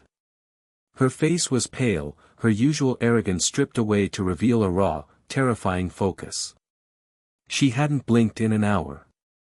His heart rate is stabilizing, Nico, Robin said softly, checking a monitor scavenged from the island's tech stores. The Uzumaki vitality is illogical. Any normal human would be a pile of carbon. He is not normal, Hancock murmured, bringing his hand to her cheek. He caught the sky. Yamato paced the dirt floor, restless. The Oni princess was still in hybrid form, fur bristling at every sound from outside. I smell something. Robin looked up. The ozone? No, Yamato growled, ears flattening. I smell holy water and old blood. It smells like Mary Geos. The flap of the tent was ripped open. Elder Nyan stood there, looking terrified. Snake Princess. Nyan rasped. Ships.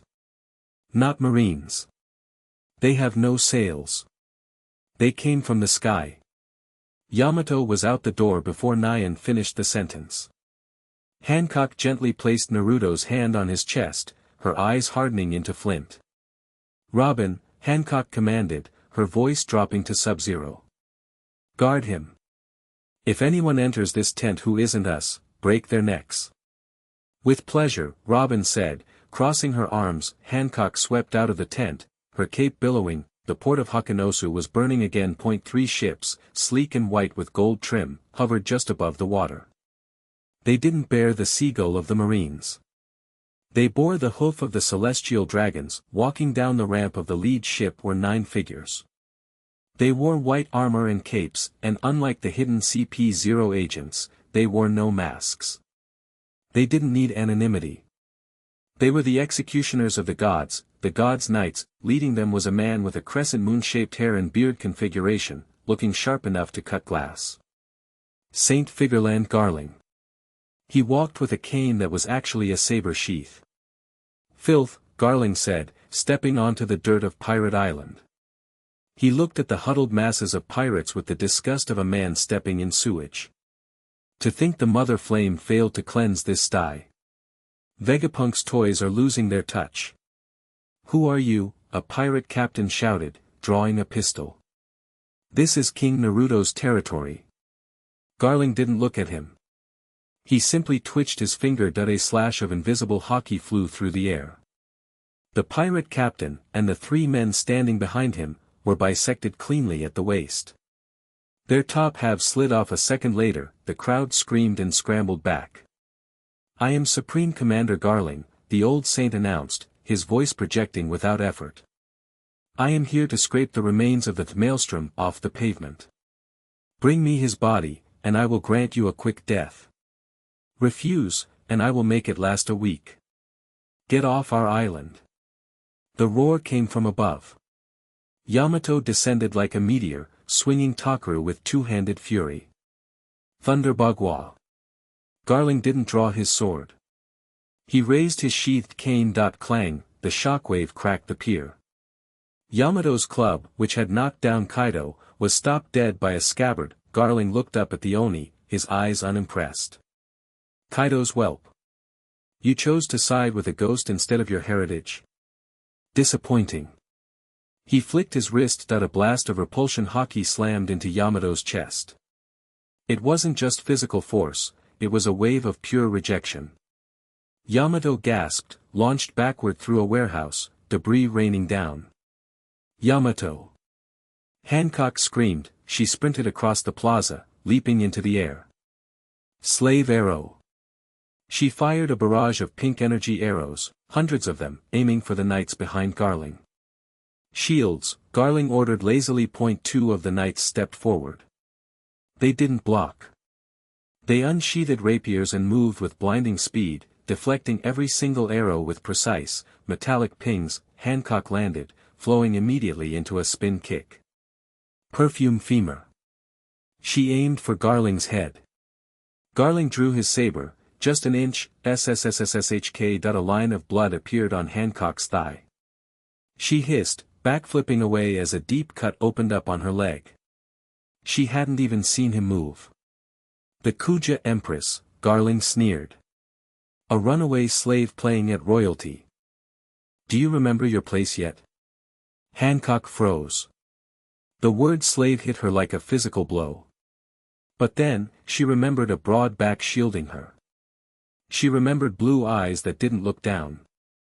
My place, Hancock snarled, hockey flaring around her like a dark aura, is by his side. She rushed him again. Yamato burst from the wreckage, joining her. The battle was chaos. The gods' knights were not like vice admirals. They were elites who sparred with admirals for sport. They moved with a coordination that was terrifying. Yamato fought 3 of them at once, club swinging wild and desperate. Hancock danced between blades, her kicks turning swords to stone, but for every weapon she destroyed, another cut her. They were being pushed back. Step by step. Closer to the medical tent. He is in there, Garling deduced, pointing his saber at the white tent at the back of the plaza. Finish the women. I will take the head. No. Yamato roared, taking a sword thrust through the shoulder to grab the attacker's blade. Yamato ignored the pain, head-butting the knight with horns, shattering the knight's helmet, but there were too many. Hancock was kicked in the stomach, tumbling across the dirt. She tried to rise, but Garling was there. He stepped on her hand, the hand that had held Naruto's moments ago, and ground his heel down. Hancock screamed, but she didn't beg. She glared up at him with hatred that could burn the world. Pathetic, Garling raised his saber for the killing stroke. Die with your false king. Inside the tent, in the darkness of his own mind, Naruto was floating. It was a sewer. Damp, dark, echoing. The landscape of his inner world had changed since Kurama died. It was empty now. Lonely, except for the shadow on the wall. They are dying, the voice of Xebec hissed. It sounded like sandpaper on bone. Your women. Your pack. The Celestials are butchering them. I can't move, Naruto thought, his mental avatar feeling heavy, weighed down by the crushing exhaustion of the mother flame. My body, it's broken. Body? Xebec laughed. You are an Uzumaki. You are a sage. And you are my heir. Flesh is just a suggestion. Will is the only reality. The water in the sewer began to boil. It turned red. Not Kurama's red. A darker, bloodier red. Are you going to let them die? Like the old man? Like the redhead, Jiraiya. Kushina. Minato. Niji, the images flashed, then, a new image. Hancock, bleeding. Yamato, impaled. Naruto's spirit snapped. The exhaustion didn't vanish, it was incinerated by rage. Get up, Naruto commanded himself. Get up. Outside, Garling's sword descended. It never reached Hancock. The medical tent exploded. It wasn't a chemical explosion. It was a pressure wave. A sphere of golden chakra and red lightning expanded outward, disintegrating the canvas, the cot, and the ground itself. Garling was blown back, his cape whipping violently. He dug his boots into the ground, skidding 20 meters before stopping. The dust swirled. From the center of the crater, a figure walked out, Naruto Uzumaki. The bandages had burned away. His skin was steaming, knitting together before their eyes. The burns from the mother flame were fading, replaced by glowing orange chakra markings that crawled up his arms and face, but his eyes were different. The sage cross pupil was there, but the whites of his eyes were black. The scara had darkened. He didn't look like a hero. He looked like a calamity. Naruto took a step. The ground cracked. He looked at Hancock, clutching her crushed hand. He looked at the blood on her leg. He looked at Yamato, panting and bleeding from the shoulder. Naruto turned his head to Garling.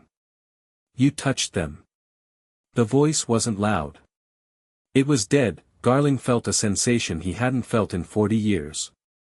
Fear. The rat survives, Garling scoffed, masking his unease with arrogance. Good. I prefer my prey awake. Knights. Formation. Garling ordered. 5 God's knights rushed Naruto. They were fast, faster than the eye could follow. Swords, axes, maces coated in supreme haki converged on Naruto from all angles. Naruto didn't dodge. Shinra Tensei. Almighty push, derived from Deva path logic applied to wind/gravity manipulation. That he didn't use gravity, he expelled a omnidirectional burst of wind and Conqueror's haki so dense it acted like a solid wall. Boom, the 5 knights were blasted away as if hit by a bomb. Their armor crumpled. Bones snapped. They flew in different directions, crashing into the ruined buildings of the plaza. Naruto vanished. He reappeared in front of the knight who had stabbed Yamato. The knight swung his sword. Naruto caught the blade with his bare hand. The haki on the blade sparked against Naruto's skin, but couldn't cut. You like stabbing? Naruto whispered. He twisted his wrist. The sword shattered. Naruto punched. No technique. No fancy name. Just a raw, chakra-enhanced right hook to the helmet caved in. The knight's head snapped back. He was launched like a missile, skipping across the ocean surface for a mile before sinking. Monster, another knight screamed, flanking Naruto. Naruto spun, a golden chain erupting from his back. It wrapped around the knight's neck. Get over here. He yanked. The knight was pulled into a clothesline lariat. Crack, Naruto dropped the limp body. He turned to Garling. The remaining knights hesitated. They had just watched their elite comrades get dismantled in seconds. Is that all? Naruto asked, walking toward Garling. Steam rose from his shoulders. You call yourselves gods. You're just bullies in fancy capes. Garling's face twisted in fury. Insolent brat. I am the moon that eclipses the sun. Garling unleashed his Conqueror's haki. It was massive, a dark purple aura that promised death. He charged, his saber glowing with an eerie light. Divine execution, moon slicer. Garling swung. A crescent moon of hockey energy, sharp enough to cut an island, flew at Naruto. Naruto didn't block. He reached into his pouch, or rather, a dimensional pocket he kept sealed. He pulled out a kunai. Not a normal one. The distinct, three-pronged kunai of the flying thunder god that he threw it. The kunai flew through the hockey slash, the metal groaning but holding. It passed right by Garling's ear. You missed. Garling triumphed, the slash inches from Naruto's neck, yellow flash. Naruto was gone, the slash cut nothing but air, carving a canyon into the plaza behind where Naruto had stood. Garling's eyes widened.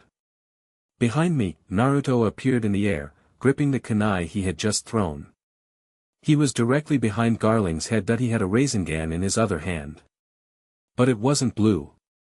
It was red, infused with the negative emotion sensing of the Nine Tails and the ambition of Xebec. Vermilion Rasengan.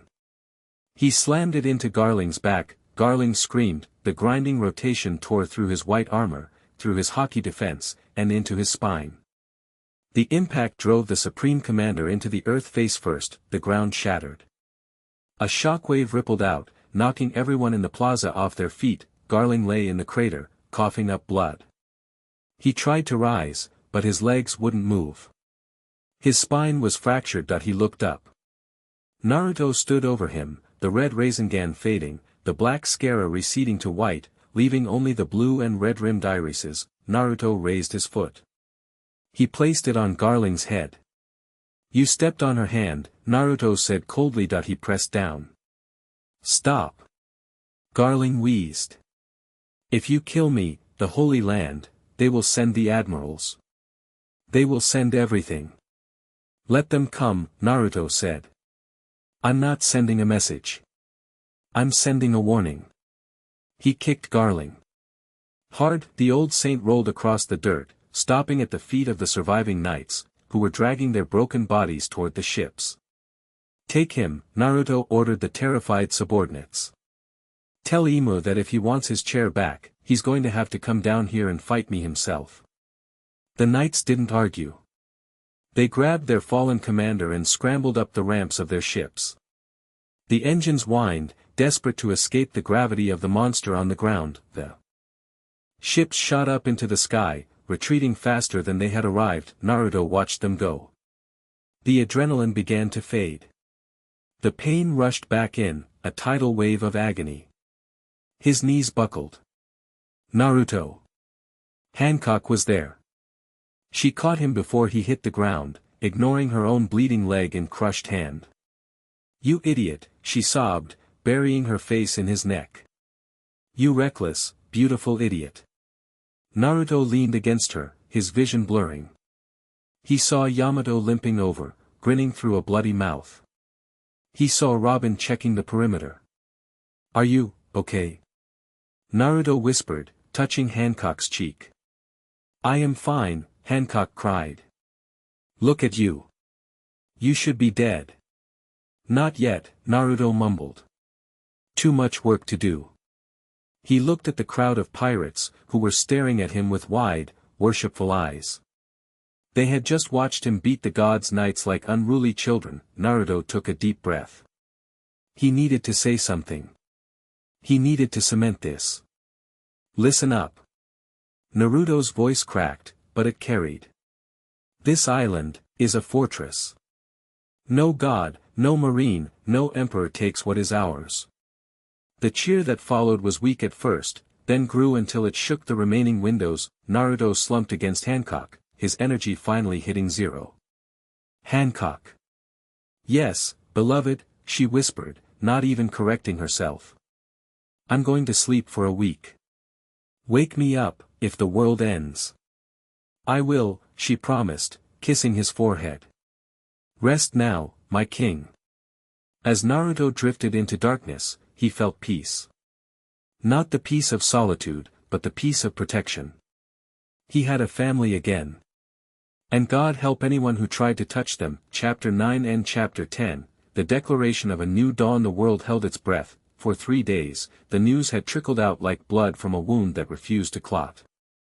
The World Economic Journal had printed extra editions every 6 hours. The headlines screamed impossible things: God's Knights defeated. The island that refused to burn. Who is the Maelstrom? But on Hakanosu, there were no headlines. There was only the sound of hammers. The pirates were rebuilding. The Skull Rock, now bearing the scars of both Blackbeard's tremors and the Mother Flame's judgment, was being reinforced with steel beams salvaged from abandoned marine ships. The atmosphere wasn't one of fear anymore. It was the manic, high-energy focus of people who had looked the apocalypse in the eye and blinked last. Inside the captain's quarters of the Maelstrom, which was docked in the safest part of the harbor, silence reigned. Naruto Uzumaki sat on the edge of his bed. The bandages were gone, replaced by loose black trousers and a fresh cloak, red this time, with black flames at the hem, stitched by the Kuja tailors that he flexed his left hand. The skin was new, pink and unblemished, but the memory of the fire lingered in his nerves. "You have been staring at your hand for 10 minutes, a soft voice said. Naruto looked up. Boa Hancock stood in the doorway. She wasn't wearing her usual revealing chipao. She wore a simpler, more practical combat dress, her arm in a sling from where Garling had crushed her hand. "Does it hurt?" she asked, walking over to him. "No," Naruto said, reaching out to touch her sling gently. "Does yours?" Hancock blushed, leaning into his touch. "It is healing. The Kuja are resilient. And, your friend, the dear doctor on your crew list. Chopper. We should find him. I suspect my bones would knit faster with his help." "Yeah," Naruto smiled, a shadow of his old goofy self surfacing. "Chopper would freak out if he saw me now." The door kicked open. Yamato ducked to enter, holding a massive tray of meat on the bone and a flagon of sake. "You're awake." Yamato cheered. "Eat. You need calories. You used up enough energy to power a country." Naruto's stomach roared in agreement. He didn't hesitate, grabbing a turkey leg and tearing into it. "Slow down," Robin said, entering behind Yamato, carrying a den mushi, a special one, black with gold rims. "We have business to discuss, Captain." Naruto swallowed. "Business?" "The world is confused," Robin explained, setting the snail down on the desk. "The world government is trying to spin the narrative. They are claiming that a meteor struck Hakanosu and that the God's Knights were sent to provide humanitarian aid, but were attacked by savages." "Liars," Yamato growled, biting into a bone. "They control the papers," Robin said calmly. "But they don't control the airwaves." "Not completely." She tapped the snail. "This is a projection snail. I boosted its signal using the tech from St. Garling's ship, the one they left behind in their panic. It can hijack the emergency broadcast frequency of the Marines." Naruto wiped his mouth. He looked at the snail, then at his 3 generals, Hancock, the empress who had risked her kingdom for him. Yamato, the warrior who had defied her blood for him. Robin, the scholar who had trusted him with her life. "They tried to erase us," Naruto said quietly. "In the dark. They wanted us to just vanish." He stood up, grabbing the red cloak and throwing it over his shoulders. It settled with a heavy, regal weight. "Let's turn the lights on." Marine Ford. The strategy room, Fleet Admiral Akina sat in the dark, his face illuminated only by the glowing maps on the wall. His injuries from the duel with Naruto were bandaged, but the magma scarring on his face was permanent. "Sir," a communications officer stammered, bursting into the room. "We have a signal intrusion. It's global. Every monitor in the Grand Line is picking it up." "Cut it," Akainu barked. "We can't. It's bypassing the cipher keys. It's coming from Sector G5. Akainu slammed his fist on the table, melting the wood. "Turn it on." The main screen flickered. Static hissed. Then, the image resolved that it wasn't a pirate flag. It wasn't a hostage video. That it was a man sitting on a rock. Naruto sat on the very edge of the skull rock's eye socket, his legs dangling over the height. The wind whipped his blonde hair and the red cloak. He looked relaxed, almost casual, but the camera captured the raw, suppressed power in his posture. Behind him stood three figures. Boa Hancock, radiating cold beauty. Yamato, holding her iron club with a grin. Nico Robin, standing with her hands clasped, serene and dangerous, and behind them, thousands of pirates stood on the rooftops, silent, watching their king. Naruto looked directly into the lens. "Yo," Naruto said. The casual greeting echoed across the world. In the bars of Sabaody, in the deserts of Alabasta, in the frozen wastes of the North Blue. Millions of people watched. "My name is Naruto Uzumaki," he continued. "Some of you call me the Maelstrom. The government calls me a terrorist. But I'm just a guy who hates bullies." He leaned forward, the camera zooming in on his blue eyes. The red ring around his iris was visible, glowing faintly. 3 days ago, the people sitting in the high castle, the celestial dragons, tried to kill everyone on this island. Not with a fleet. Not with a fight. But with a laser from the sky. A coward's weapon. In Mary Geos, the 5 elders watched the screen in horror. "Cut the feed." Saturn screamed. "He is speaking of the mother flame." "We cannot," the technicians cried. "The signal is shielded by nature energy. It's interfering with our denalizers." On the screen, Naruto pointed a finger up. "They missed." He let that sink in. "They tried to erase us because we know the truth. They tell you the empty throne is empty. They tell you the world is free. But they have a king sitting in the shadows who decides which islands live and which islands burn." A collective gasp went through the world. The empty throne isn't empty. It was heresy. It was madness.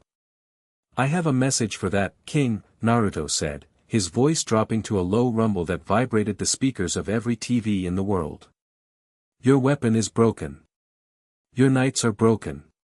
And your secrets are out." Naruto stood up. The camera pulled back, showing the sheer scale of his army, the repaired island, the flag of the red spiral snapping in the wind. "I am declaring this island, Hakanosu, a sanctuary. Any slave who runs, any country that is tired of paying the heavenly tribute, any marine who is tired of killing innocents for justice, come here."